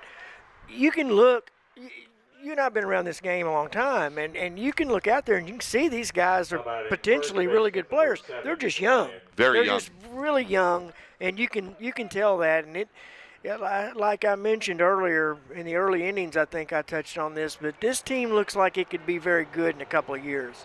Jim, they have one senior in their starting lineup. Yeah. The bulk of their starters are sophomores. And you know one thing, Jim, and I'll make this clear.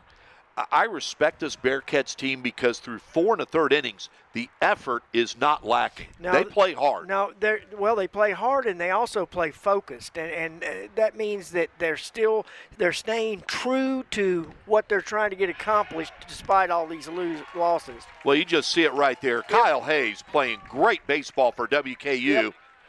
As he gets the double play there to end of the top of the 5th inning. And after 4 1/2 innings, it's Western Kentucky University 8, Sam Houston 1. You're watching Conference USA Baseball on ESPN+.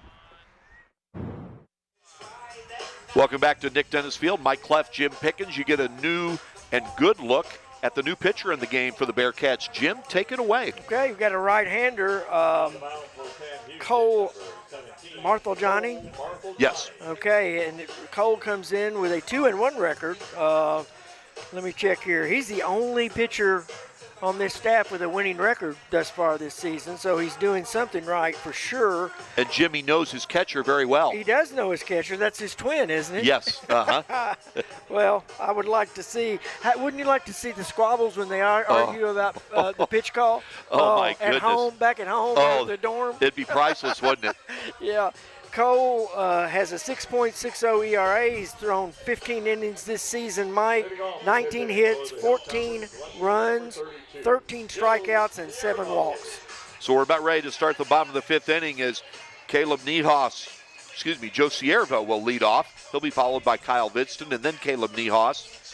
Ciervo has been on base and scored in this Sunday afternoon matchup.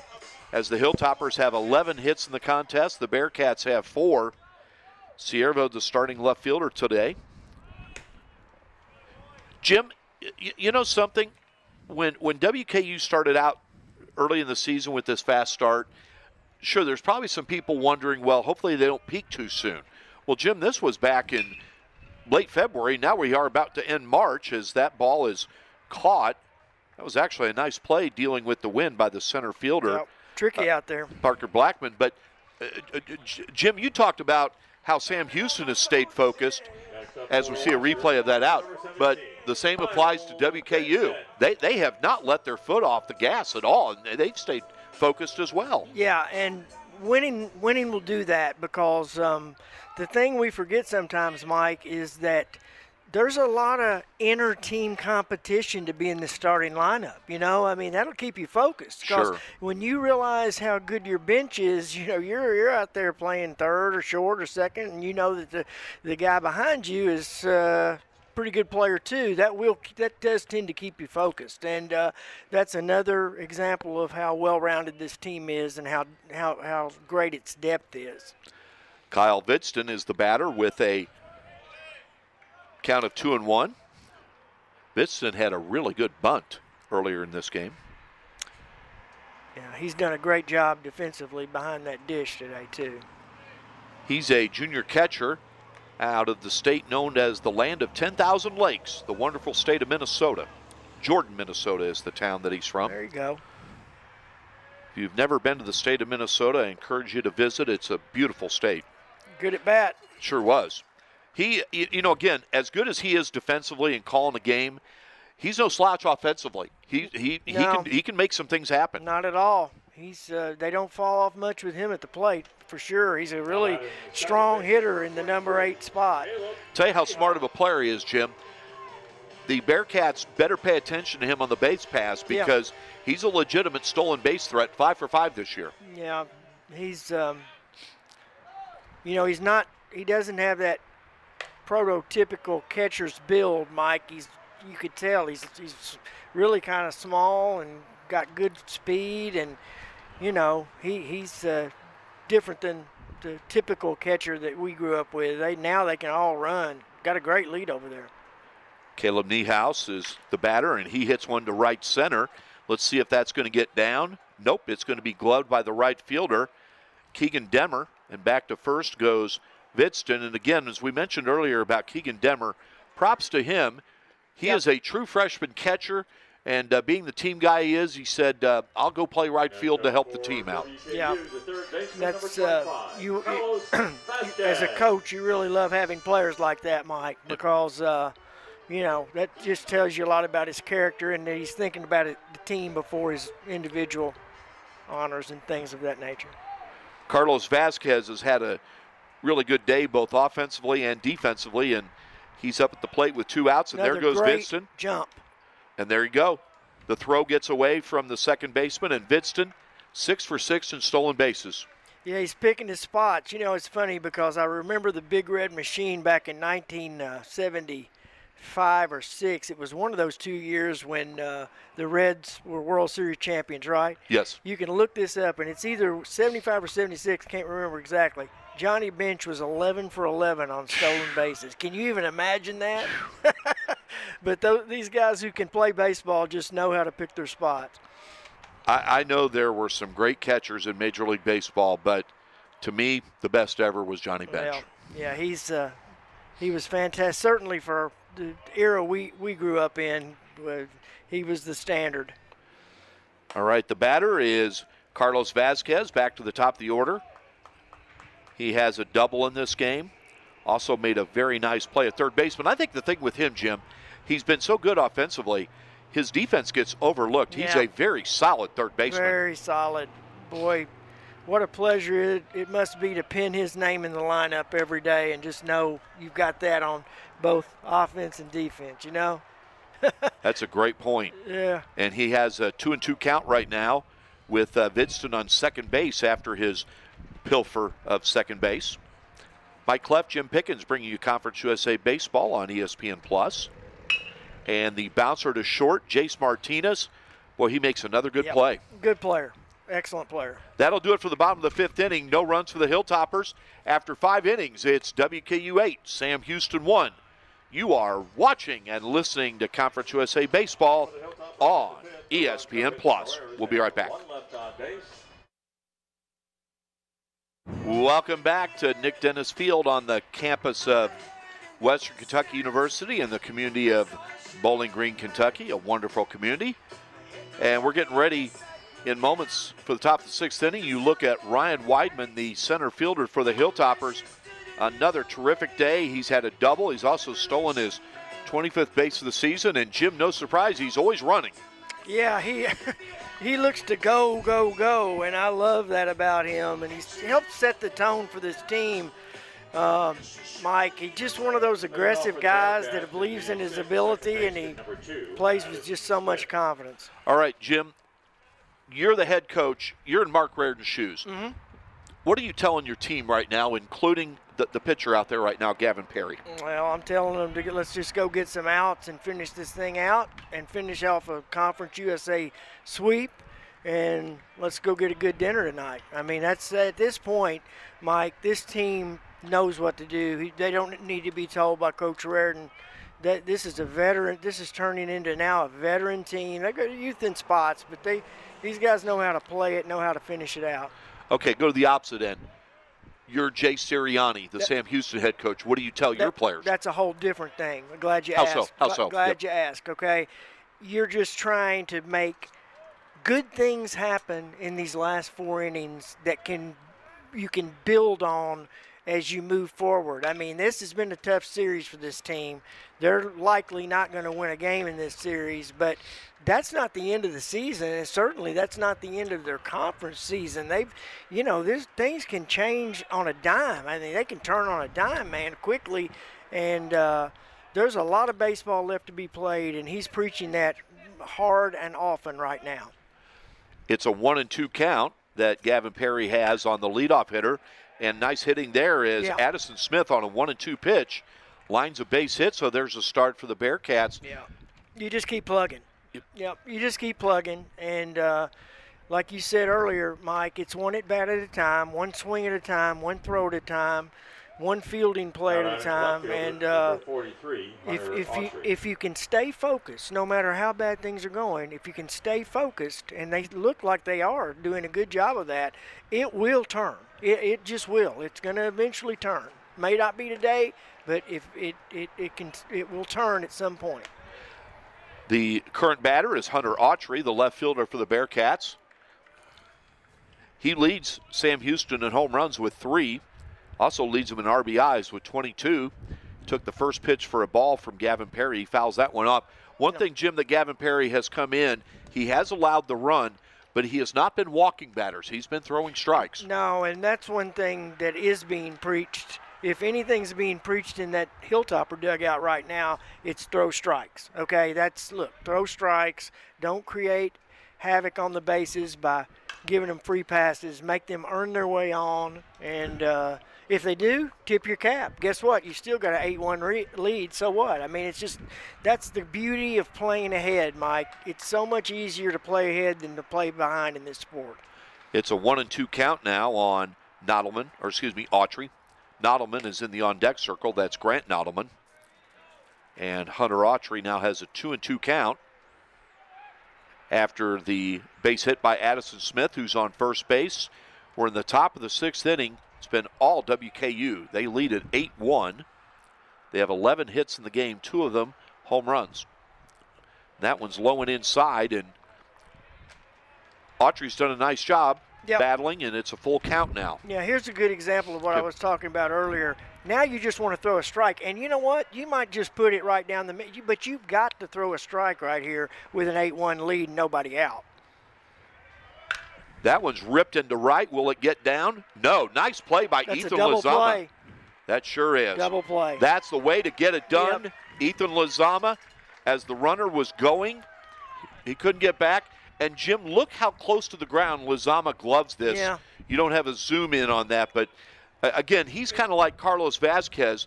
Lozama's so good offensively, I think his defense gets overlooked. He's good out there. It does, and on the other side of the equation, Mike, that's just hitting in tough luck. That's just they sent the runner, trying to make something happen, sent the runner, hit a shot out there, and Lozama made a really nice shoestring catch on it and turned it into a double play.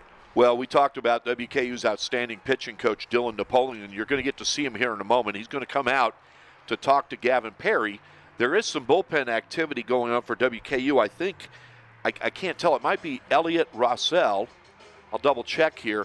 Napoleon makes the pitching changes for WKU, so we'll see what's going to be done here. Mm-hmm. Right now the bases are empty with 2 outs after that double play, and we'll see what's done here. Again, I'll try to get a better look there. There is bullpen activity going on, and this is Perry's 3rd inning of work, Jim. And again, he's done a nice job. Yep. And it looks like we are going to make a pitching change.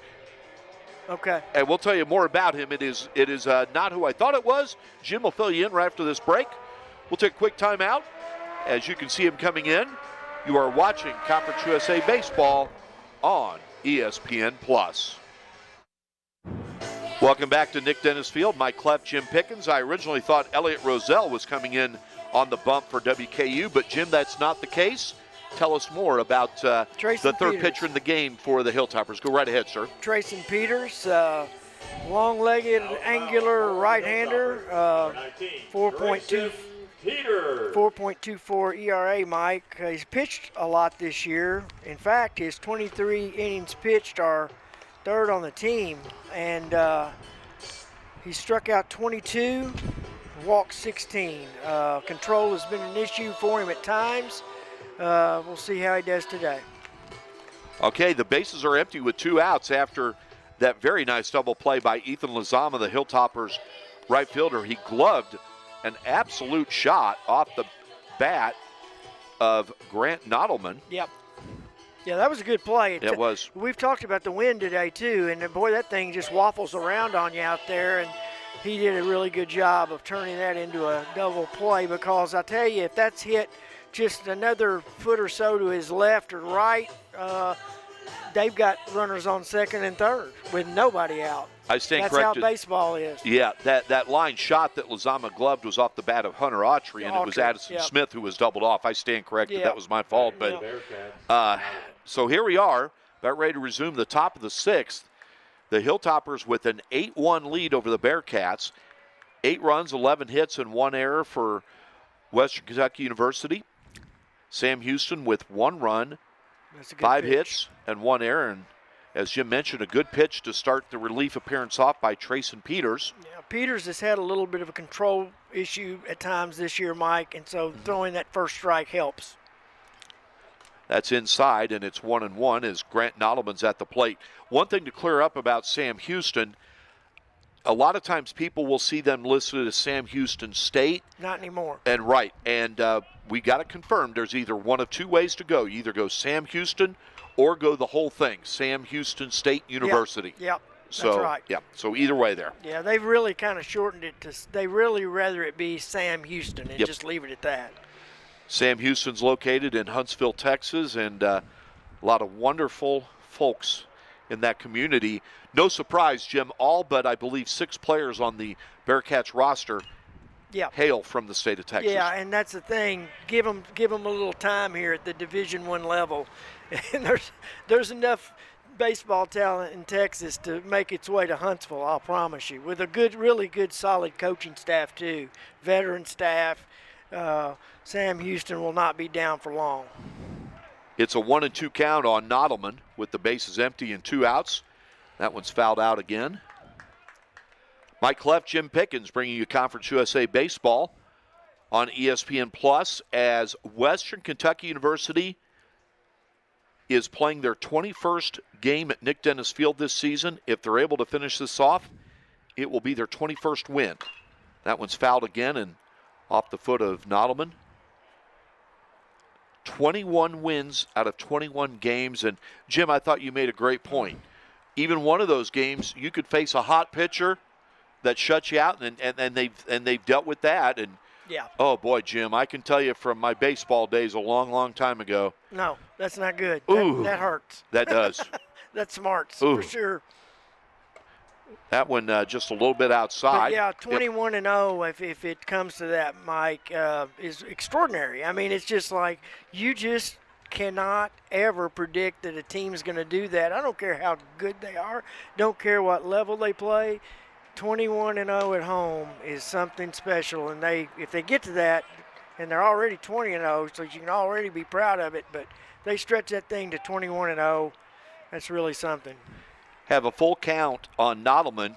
If he would get on base, we would have Keegan Demmer come to the plate. That one's popped into left field. It looks playable for Joe Siervo. He gloves it, and that'll do it for the top of the 6th inning. A good inning for the Hilltoppers. After 5.5 innings, it is Western Kentucky University 8, Sam Houston 1. Hilltoppers coming to bat in the bottom of the 6th. You are watching Conference USA Baseball on ESPN+.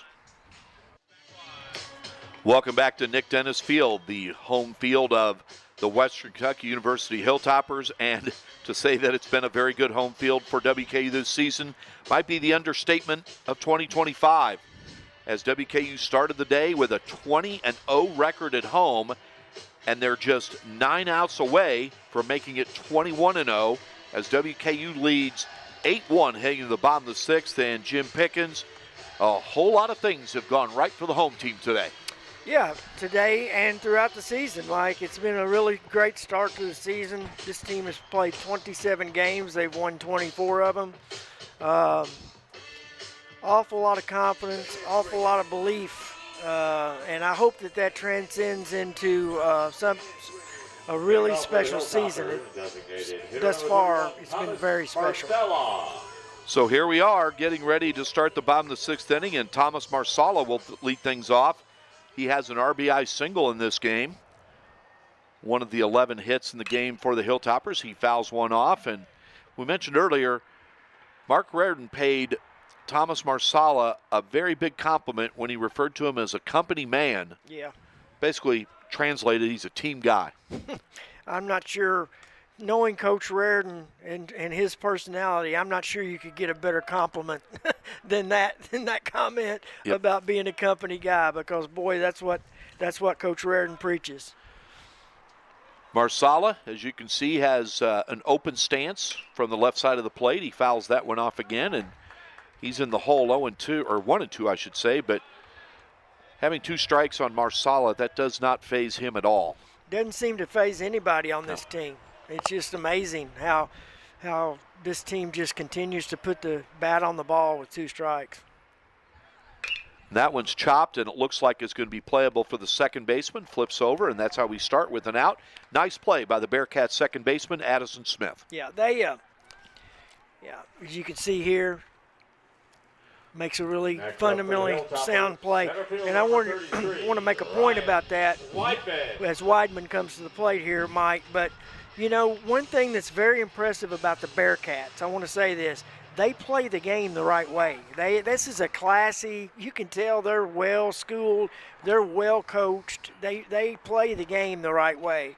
And when you do that, you're going to have success down the line. It may not come this season, hasn't come this weekend, but down the line, if you play this game and respect it the way they do, you're going to have success down the line. Jay Sirianni is in his 6th season as the Bearcats head coach, but he's been with the program even longer.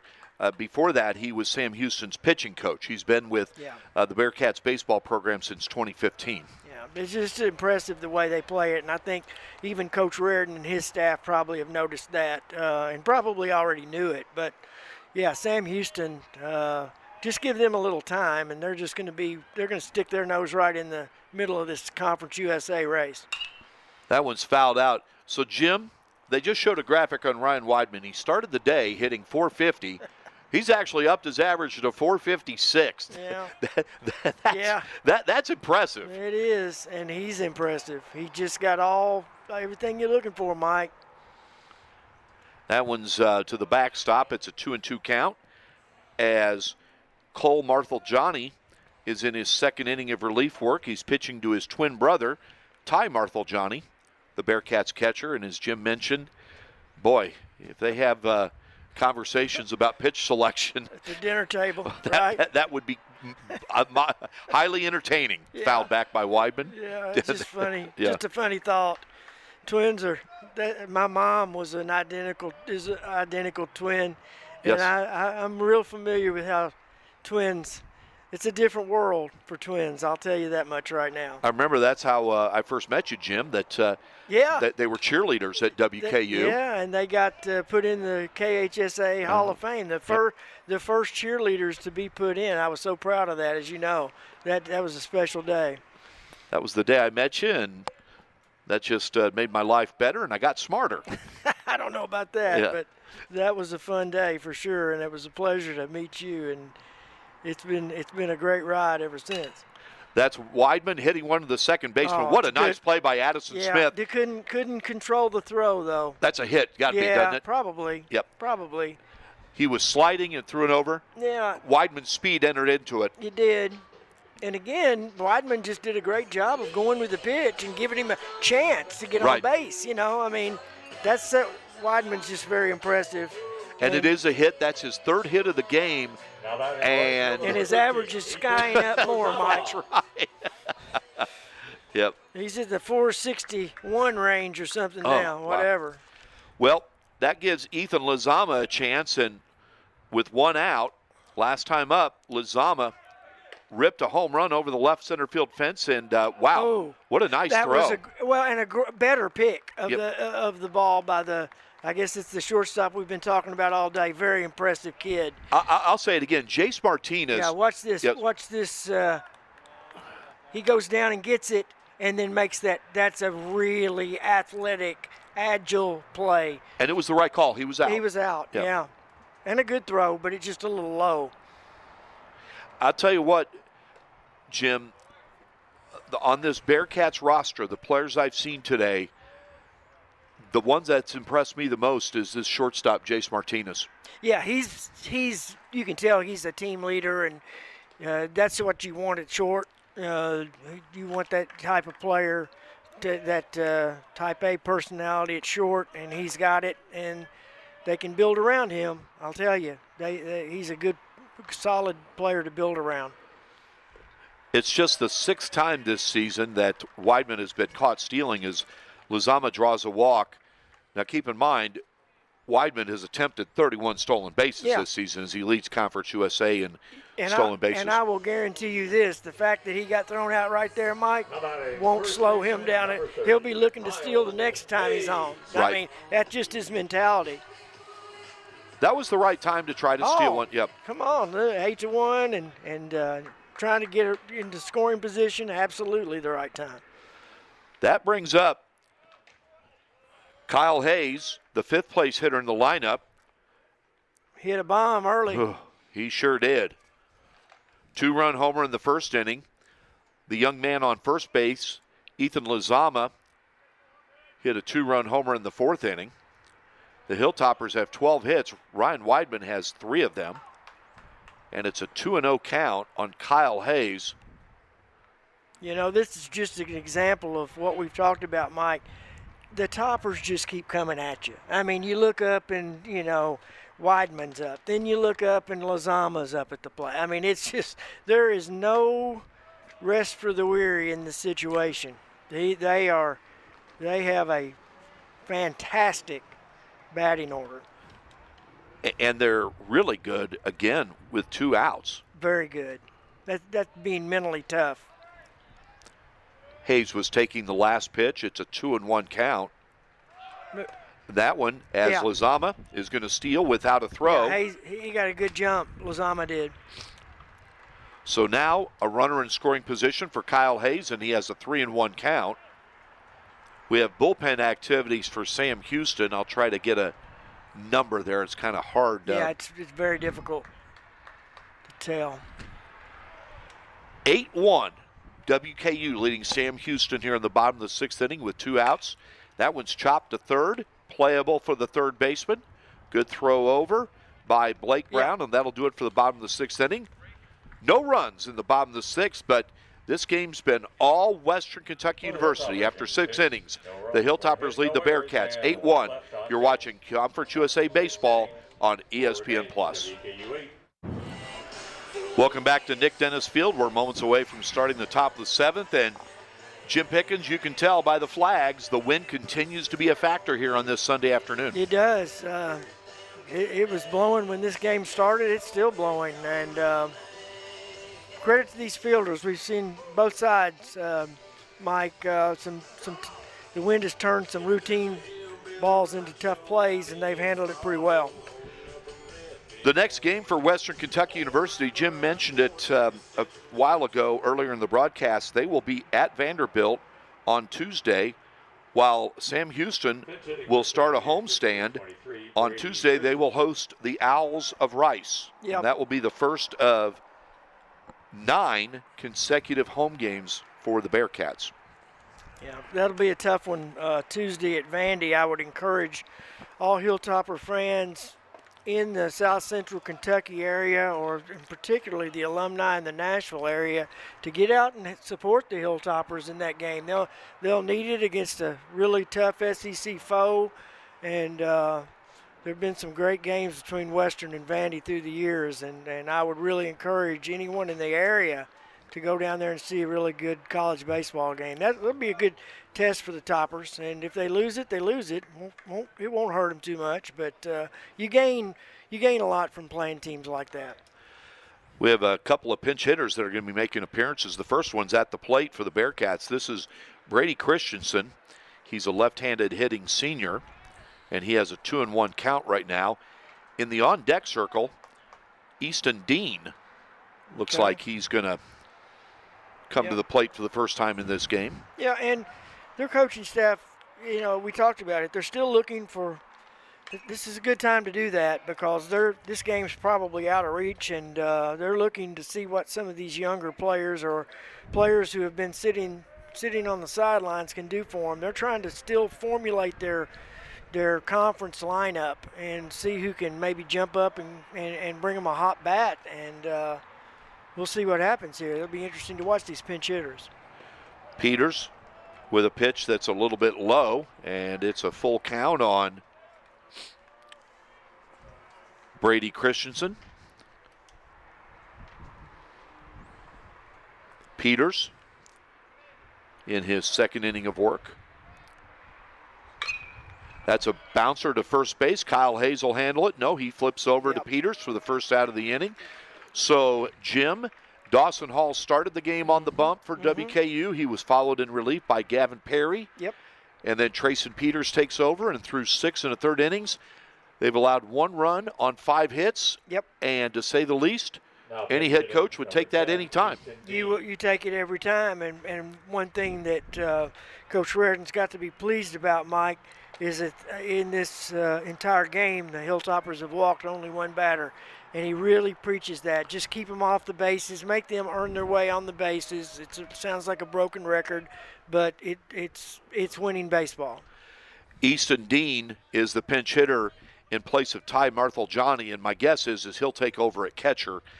Dean is a freshman catcher for the Bearcats. That one's ripped to center. That's hard. Carrying. But look at Weidman. No problem getting back on it. He did a good job, really good job. And the wind kind of held it up a little bit at the end there, but he gets such a great jump. So that's the second out of the inning. And we go to Jace Martinez. Again, we talked about him. Number 8, Jace Martinez. He started the day hitting .268 on the season with 2 home runs, 10 RBIs, and 5 stolen bases. But, Jim, what's really caught our eye today, he's made several really nice plays in the field at shortstop. Yeah, he's a very good baseball player. A little bit surprised that he's not further up in the order for them, but it's not bad. It's never bad to have somebody that you can count on in that 9th spot too, because if he can get on, then all of a sudden you've set the table for the top of the order. Just in case you're joining us, as that one's ripped into right field, that's a base hit. Yeah, he's a nice player. So Jace Martinez continuing his nice game for the Bearcats. In case you're joining us, you see that Western Kentucky University leads this game 8-1. The Hilltoppers have taken advantage of the extra base hit. 2 of them home runs. One of them a 2-run shot by Kyle Hayes in the bottom of the 1st inning. Another one, a 2-run shot in the bottom of the 4th off the bat of Ethan Lazama. The Bearcats trying to make something happen here in the top of the 7th with 2 outs after that base hit by Jace Martinez. We go back to the top of the order. Parker Blackman, he squares to bunt. We mentioned he bunts to hit. He has 6 base hit bunts this year. Well, and you can see our third baseman has crept into the on the infield. He was trying that again. And they run, and he's safe. Yep, he is safe as Jace Martinez steals his 6th base of the season, and it's a 2-0 count on Blackman. Yeah, he handles the bat well. Yeah, he does. And at this point now, it'll be interesting with 2 outs. I say swinging away here because now you've already got the runner in scoring position. You're looking to drive a run home here with 2 out. I stand corrected. It's a 1-1 count on Parker Blackman. Oh, he was still squaring. Yeah. That's interesting. Very interesting to me. I guess they're just trying to get base runners on any way they can, Mike. Yeah. Blake Brown is in the on-deck circle. He would come to the plate if Blackman is able to extend this top of the 7th inning. And swing and a miss there. And it's good pitch there by It was. That may have been Peter's best pitch for the Toppers today. He had a little smoke on that. The Bearcats' lone run came in the top of the 4th inning. And that one's grounded to second, and there to make the play is Caleb Niehaus, and that'll do it for the top of the 7th inning. Another good inning for the Hilltoppers. No runs allowed on just 1 hit. And after 6.5 innings, 7th inning stretch time, it's WKU 8, Sam Houston 1. You're watching Conference USA Baseball on ESPN. Welcome back to Nick Dennis Field on the campus of Western Kentucky University. We're about to start the bottom of the 7th inning. The Hilltoppers lead the Bearcats of Sam Houston 8-1. And, Jim, as you can see, the Bearcats have a new pitcher in the game. That's right, Mike. It's going to be right-hander Connor Mundy. 0-0 record. He's only pitched 3 2/3 innings this season. He's struck out 2 and walked 2, but he has not allowed an earned run, and this will be Connor hasn't seen much action, so it'll be interesting, I'm sure, for the Bearcats coaching staff to see what he can do in this situation against such a great hitting Hilltopper team. Monday is another young player on this Bearcats roster getting playing time today. He's a freshman, as Western Kentucky University has led this game the entire time, striking for 4 runs in the bottom of the first inning, adding 2 more in the bottom of the second inning. Sam Houston scored 1 in the top of the 4th before the Hilltoppers answered with 2 in the bottom of the 4th, and that's where we stand to start the bottom of the 7th inning. 8-1 WKU, and Reed Howard comes to the plate, and Jim, he's due today. Yeah, he's due. Reed, we've been speaking his praises, and rightfully so, but Reed's 0 for 3. He's grounded out twice, and he had a looping liner that was caught on a good play. That could have been a hit. Second baseman made a great play on his line drive last time up. That one's lofted to the infield over in foul territory, and it's gloved by Jace Martinez, There's the shortstop. That's right. Reed Howard, though, has had a productive weekend. Yesterday, he was 2 for 4. Also had a stolen base, and one of his hits was his 5th home run of the season. Yep. Number 10, Dylan O'Connell. And it's good to see this young man pitch hitting. Dylan O'Connell, Yep. He was injured early in the season. Yeah, I'm glad he's back. He's a fine young man, and I'm sure he's glad to be back on the diamond. He is pinch hitting for Joe Siervo. Kyle Vidston is in the on-deck circle. 1 out here in the bottom of the 7th. Hilltoppers leading the Bearcats 8-1. Nice pitch. That was a nice pitch. Dylan was looking for a fastball there and got hung up on a curveball. O'Connell started the season as the Hilltoppers' starting left fielder, but was injured very early in the season. That one's grounded to second, and Addison Smith, he has been busy today, but he's gotten the job done defensively, and he throws out O'Connell, and we have 2 up and 2 down here in the bottom of the 7th. Yeah, I think that just looking at it from a layman's perspective, not knowing much about Sam Houston, having just seen him today, but I would say that their shortstop and their second baseman are the two. Those are the 2 guys they're building this program around right now. They're very solid infielders, and you've got to be solid at second and short. Up the middle, catcher, second, short, and center field. That's how you build your team, and then you expand it from there. But you better be solid up the middle. Boy, they're both making a lot of plays defensively today, aren't they? They are. They're pretty quick. They've got good arms, and it looks like, just kind of watching their body language, you can tell they love to play the game, win or lose. They're excited to be out there.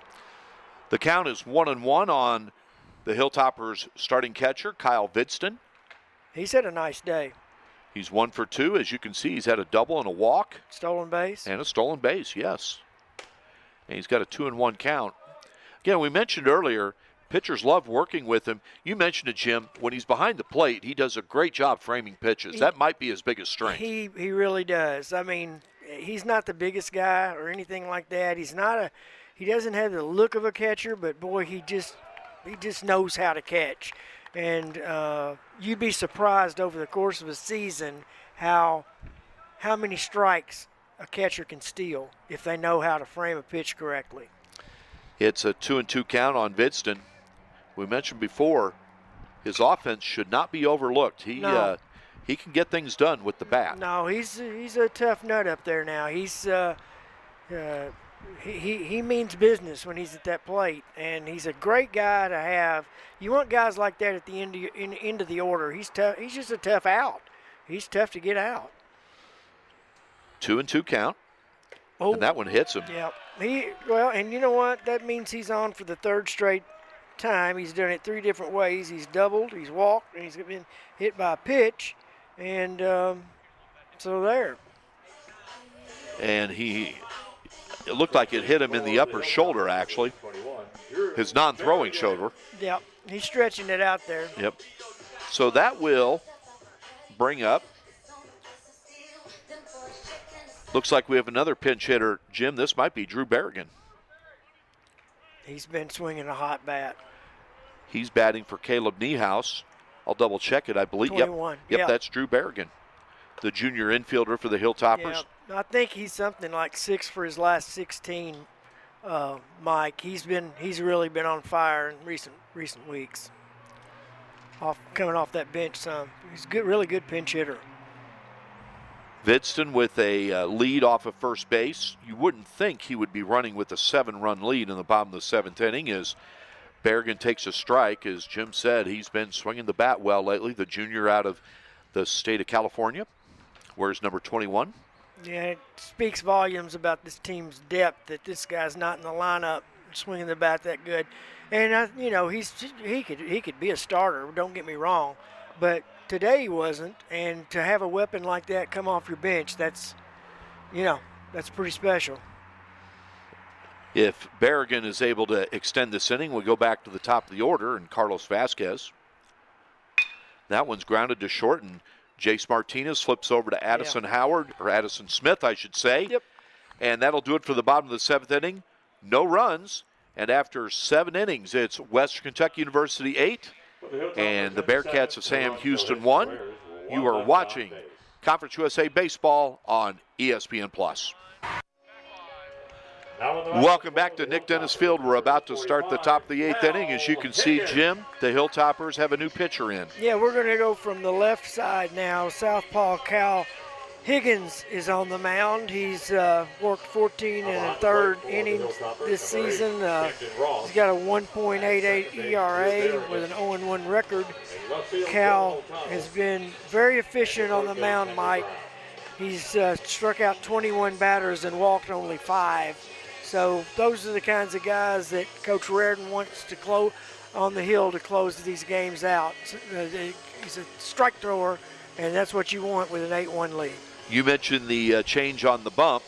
The Hilltoppers also have some changes out in the field. 3 of them specifically.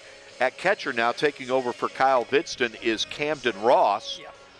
Drew Berrigan pinch hit for Caleb Niehaus in the bottom of the 7th. He stays in the game at second base. And Dylan O'Connell, who pinch hit for Joe Ciervo in the bottom of the 7th, he stays in the game in left field. Yeah, it just goes to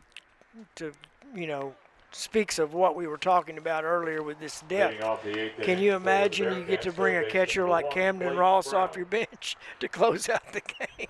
He's awfully good, He is. He is a really good player.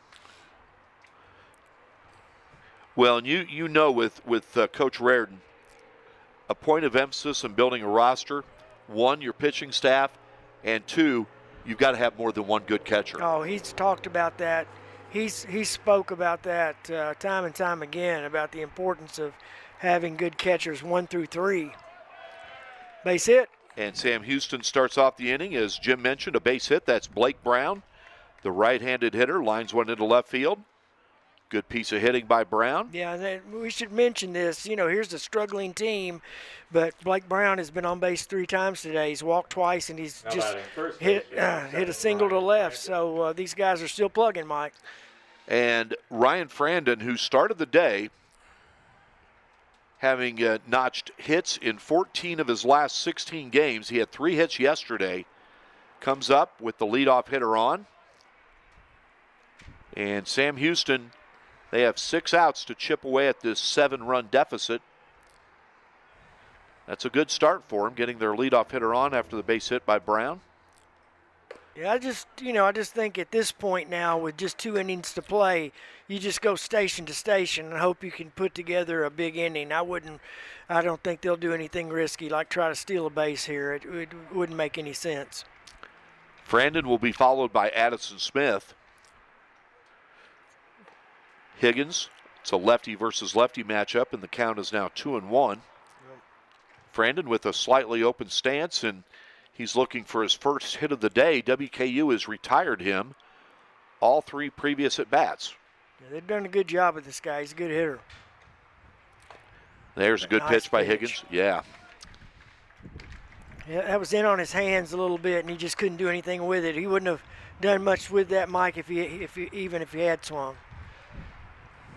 Western Kentucky University leading this game over the Bearcats of Sam Houston, 8-1, top of the 8th.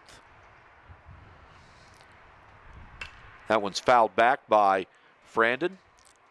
Another good pitch, just a really good job staying alive. Both teams will be back in action on Tuesday WKU will be at Vanderbilt. Jim talked about that matchup.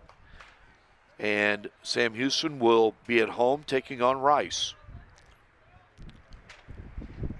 That one's lofted, and that should go out of play to the left side. We'll try it again. In case you're just joining us, WKU has scored their 8 runs, 4 of them in the first inning, 2 in the second, and 2 in the fourth. Sam Houston scored their run in the fourth. The last 3 innings have been scoreless. The way we started, that's been kind of a surprise, Jim. A little bit. Toppers took the air out of Sam Houston's balloon early. And that one is ripped, and that is going to land on University Avenue. Yep. For those of you not familiar with this ballpark, a very busy street on campus is literally about 30 feet from foul territory, so you get a lot of baseballs that bounce onto that street. Hey, you're definitely in the danger zone. There it is. Right? Good shot there. Yeah. You're in the danger zone out there. God bless them all. Thank you to Ethan for providing that shot for us. That one's outside, and Brandon's doing a good job of battling here. He is. It's full count. Again, Jim, you mentioned it. Both teams are focused. Yep. But it's more impressive when it's the team that's 7-20. Yeah. And they're, Sam Houston's still scrapping away. It goes back to the coaching staff, Mike. I just don't think that this coach is going to let it be any other way. Wow. That one goes off the glove of. Kept drifting. Yep. That wind kept, look at this flag, kept drifting, and he just couldn't get to it. Yep. He came up close to the barrier there, and I think that might have had something to do with it. And I should mention, too, that WKU has a new third baseman in the game. That was Henry Brown. Yeah. And in all fairness, that was a tough play to make, Jim. Yeah, tough play for sure, yeah. That barrier down there gets you attention, Yep. Henry Brown, I asked Mark Reardon about him. Coach Reardon said he does a lot of things good for our team. Pitch. And that is a good pitch. The strikeout by Cal Higgins. Getting back to Henry Brown, Mark Reardon said Henry Brown has one of the best mustaches in college baseball. It's unbelievable. That was the game you and I worked together. Hey, old-timers like myself, Mike, will remember a defensive end for the Oakland Raiders back in the late 60s named Ben Davidson. Oh, yes. Okay? Yes. And he had that handlebar mustache. Yep. And for even our older listeners, they might remember Wyatt Earp had one too. Yep. Raleigh Fingers, the great relief pitcher. Yeah. Yes, absolutely. So we have 1 out and an 0-1 count on Addison Smith. Blake Brown's at first base with 1 out, and the Hilltoppers in control with a 7-run lead. Cal Higgins with a good fastball there, and it's 0-2 on Smith. Hunter Autry's in the on-deck circle. Defensively, you've got Dylan O'Connell in left field, Ryan Weidman in center, Ethan Lazama in right. Henry Brown's now at third base. Reed Howard still at shortstop. Drew Berrigan is at second. Kyle Hayes is still in the game at first base. And then in his first inning behind the plate is Camden Ross. Cal Higgins is in his first inning of relief here in the top of the 8th inning with 1 out. Good pitch by Higgins, but just off the mark. Yeah, good job by the hitter to lay off that pitch because that's that was tempting to take a whack at right there. 1 run on 7 hits and an error for the Bearcats. 8 runs, 12 hits, 1 error for the Hilltoppers. And that one's lined into center. Will Weidman be able to get this? He sure will. Boy, he covers a lot of range out there, Jim. Yeah. I'll tell you who flashed in my head right there from old film clips. Mickey Mantle going after a ball like that. He looked like Mickey Mantle running toward that ball with that kind of speed. He got a great jump on that. Yeah, tremendous. So WKU is now just 4 outs away from going 21-0 at Nick Dennis Field this season and 25-3 on the season. And, Jim, the way things are going, I wouldn't be surprised if the players go buy some tents and just pitch them out here, at Nick Dennis Field and just stay here. It's got to feel good to be on these grounds for sure, because they've sure had a lot of success and had a lot of fun and built a lot of camaraderie, and winning will do that. One thing, people wondering who are their 3 losses to. One was a road game early in the season at Murray State. 12 innings. Yep. And the other 2 were last weekend in Conference USA matchups at Kennesaw State. Yep. And everybody with the Hilltoppers program said, tip your cap to Kennesaw State. They played really well last weekend. They would have to. I mean, look at what we've seen all year from this bunch. I mean, Kennesaw State, absolutely tip your cap to them if they could win 2 out of 3 against this bunch. It's a 2-1 count on Autry. It's now 2-2. Yeah, it hit the outside corner. Boy, that was a well-placed pitch by Higgins. And if he's able to reach base, we're going to have another pinch hitter for Sam Houston. Marshall Hale is in the on-deck circle. That's fouled off.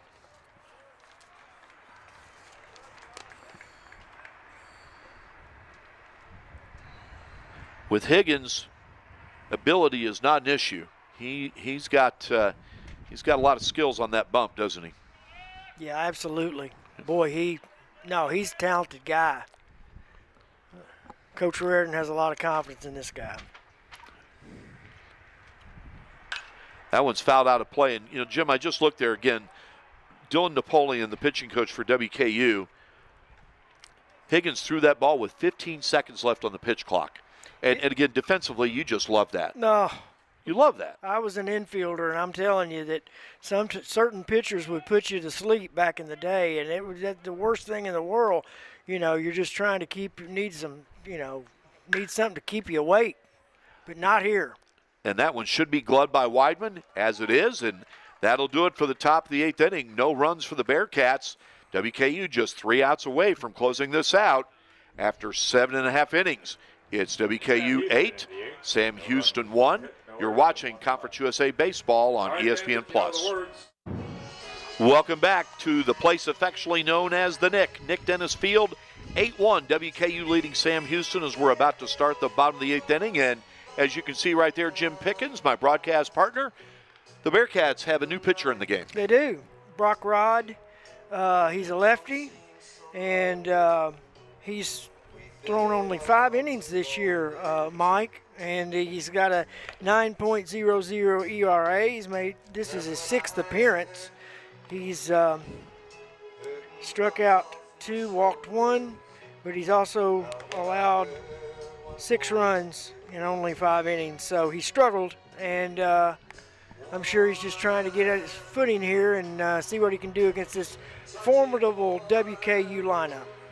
Jim, speaking of Sam Houston, just looking through their roster, boy, this is a young team. Yeah, they're young. By my count, I only see 2 seniors on the roster. Well, obviously it's just he's trying to rebuild something from the ground up at the, Division I Conference USA level, and it takes time. And there's some growing pains, Mike. And but I like the way they're progressing. The way they approach it is the right way. So, yeah. Henry Brown, as you can see, will lead off the bottom of the 8th inning for the Hilltoppers. He came on to replace Carlos Vasquez at third base. He comes up there swinging and lines it out of play to the right side. He wears number 18. He's a redshirt junior out of Evansville, Indiana, and that's a town that, Jim, I have a feeling that you've been to often for your previous job. Many a time. In case you're wondering, Jim was a longtime sports writer in Owensboro, but he's a Bowling Green native. Yep. And Jim was a very good sports writer. Thank you, Mike. You were. Yep. Well, thank you. I still dabble in it a little bit. Yep. Cover Western sports for the Owensboro paper, so I retired 3 or 4 years ago, but I've still got my hand in it. I'm convinced, by the way, you're never going to retire. Well. And we're better off for it. Well, thank you. I appreciate you. It's 1-2 on Henry Brown. He can play a variety of positions for head coach Mark Reardon. And he's got a 2-2 count. Jim and I interviewed him during a radio broadcast very articulate young man. Really Wow. enjoyed chatting with him. Really fantastic kid. Absolutely. That one's lined into left field, and Base Henry hit. Brown with the base hit. He came into the game batting .224. That average will go up. So the Hilltoppers off to a good start here in the bottom of the 8th inning, and Henry Brown turned on that. Henry Brown, as you know, Mike, Henry's also got some power. He does. He's capable of taking it out of any portion of this park. That'll bring it Thomas Marsala. As Jim referred to, Henry Brown has 3 home runs on the season, so he's capable, or he definitely has some pop in his bat. Speaking of pop, Thomas Marsala was trying to surpass that mammoth home run he hit on Friday night with that swing. Yeah, well, there are times when you can just let it all hang out, and when you got an 8-1 lead and nobody out and a runner on first, that's as good a time as any. One thing I want to mention, Sure, Jim. passed along from Randy Lee. Yeah. If Hilltoppers hold on here and just allow the 1 run today to Sam Houston, there's a foul ball to the left. It will be the first time since 1988 that the Hilltoppers won a 3-game series allowing only 1 run, and that was 1988 against St. Louis University. 37 years ago. That's how special what we've got going on here. Wow. Is very special, and I would encourage our local baseball fans to come out and support this bunch. And there is another drive to deep left. Thomas Marsala with another extra base hit. Here comes Henry Brown. Oh, Henry. Oh, it's Henry. 9-1 WKU on the RBI double by Marsala. Yeah, and look at Henry Brown here. You know, you don't think that guy's got any speed. He can fly, folks. Oh, goodness. Henry. Pitch was in the upper chest area, and Marsala ripped it opposite field. Next up, center fielder number 33. So Marsala Ryan continuing his Yes. terrific weekend. Yeah, he's a run producer. And one thing, Jim, to keep in mind, that if Ryan Weidman hits a home run here, the game will be over. Yes, that's true. What is that rule? Is that a 10-run rule after 10-run 7? rule. Yep. Okay. Yep. So with nobody out, you have Marsala on second after that RBI double. And Ryan Weidman, who's had a very busy and productive day, to say the least. Yeah, he's locked in. Let's just put it that way. This guy is locked in. Started the day hitting .450. I think he's probably now about .458. And again, another one that's overlooked is how good he is out in center field. Boy, he gets a great jump on the ball, Jim. He's got tremendous speed, too. He can just outrun the ball, and not too many can outrun it. He can do it. The count on him is 2-1, so a good hitter's count with Marsala on second. That one's chopped to second, and staying busy is Addison Smith as he throws out Weidman, and taking third is Marsala. Yeah, and you know what? That's an 0 for 1 in the books, but what did we talk about, Mike? That's really good baseball. It is. He advanced Marsala to third with less than 2 outs, and that's why the let me tell you something. That play right there is indicative of why the Hilltoppers are playing like they are. These guys don't mind giving themselves up in situations where it means another run. Well, and the ball got away there, but it's still in front of Thomas Marsala. But a great example right there. If that ball bounces another way, Marsala is able to score right there. We've seen this all day where we had a run scored on a pass ball earlier, and then a run scored on an errant throw on a pickoff attempt. And you get that runner to third, and these pitchers think about that. It gets in their head.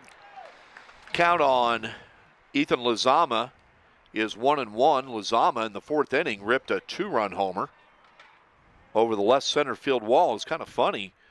Everybody thought it was a home run except for Lizama. He stopped at second, and his teammates and coaches had to tell him, no, you can keep circling the bases. It was a home run. Lizama's 6th home run of the season. Kyle Hayes has a home run in this game, his 3rd of the season.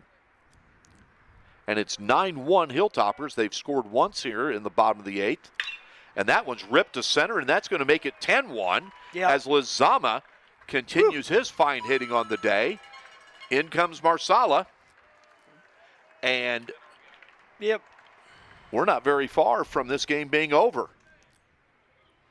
If somehow they are able to get Lizama home from first, this game's over, Jim. For all you younger players, younger people out there who might be watching us today, here's an example of what I'm talking about in terms of mental toughness for the Hilltoppers.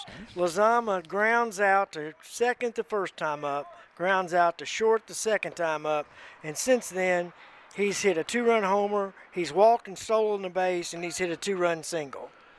That is resiliency, Jim. Absolutely. And that's winning baseball.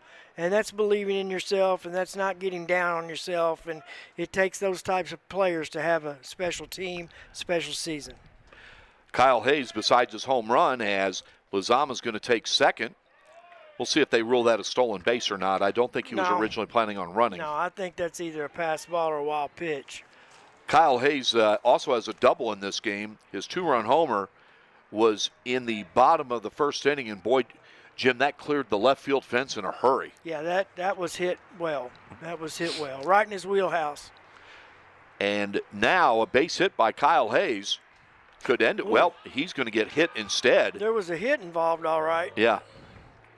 And Hayes looks like he's going to be okay, and he will head to first base.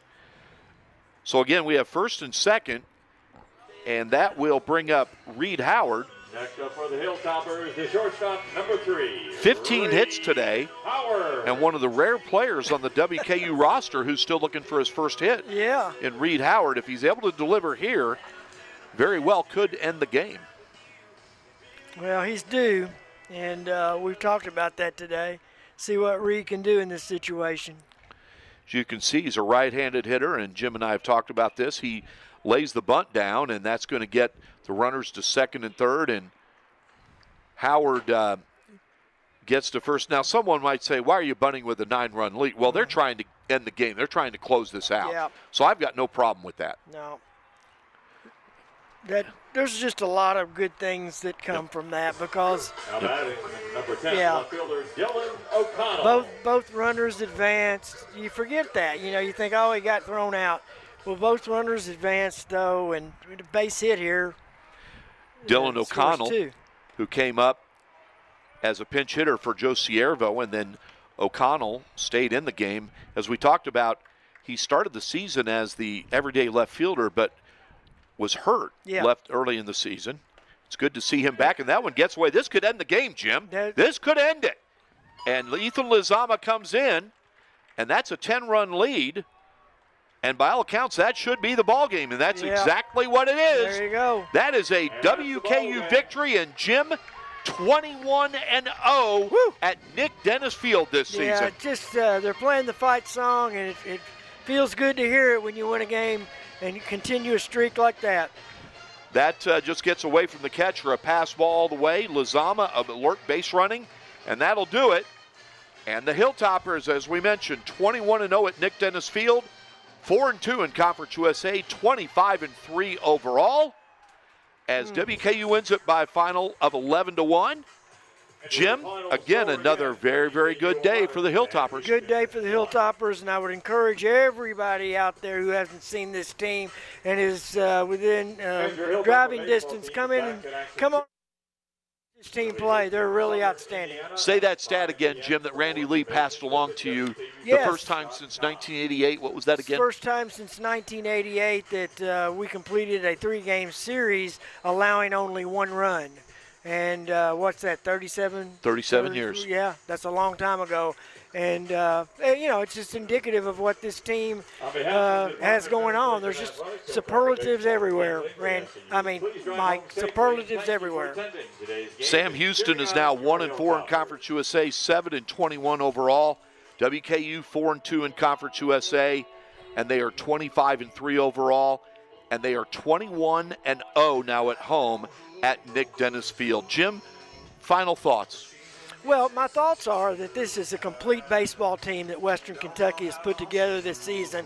And that I believe, Mike, I believe this team's on a mission. I believe this team is, tired of winning 30 games and not, advancing very far in the conference tournament, whatever you want to say. I think this team has designs on winning the conference tournament this year, getting to the NCAA tournament, and really elevating this program to a different level. And I think we're not there yet, but guess what? We got a chance to do it with this bunch. Thank you, Jim. For Jim Pickens, I'm Mike Cleft. The final from Nick Dennis Field. It's Western Kentucky University 11. The Bearcats of Sam Houston 1. WKU is now 21 and at home this season. Yes, that's right, 21-0 this season. You've been watching Conference USA Baseball on ESPN+. Have a good evening.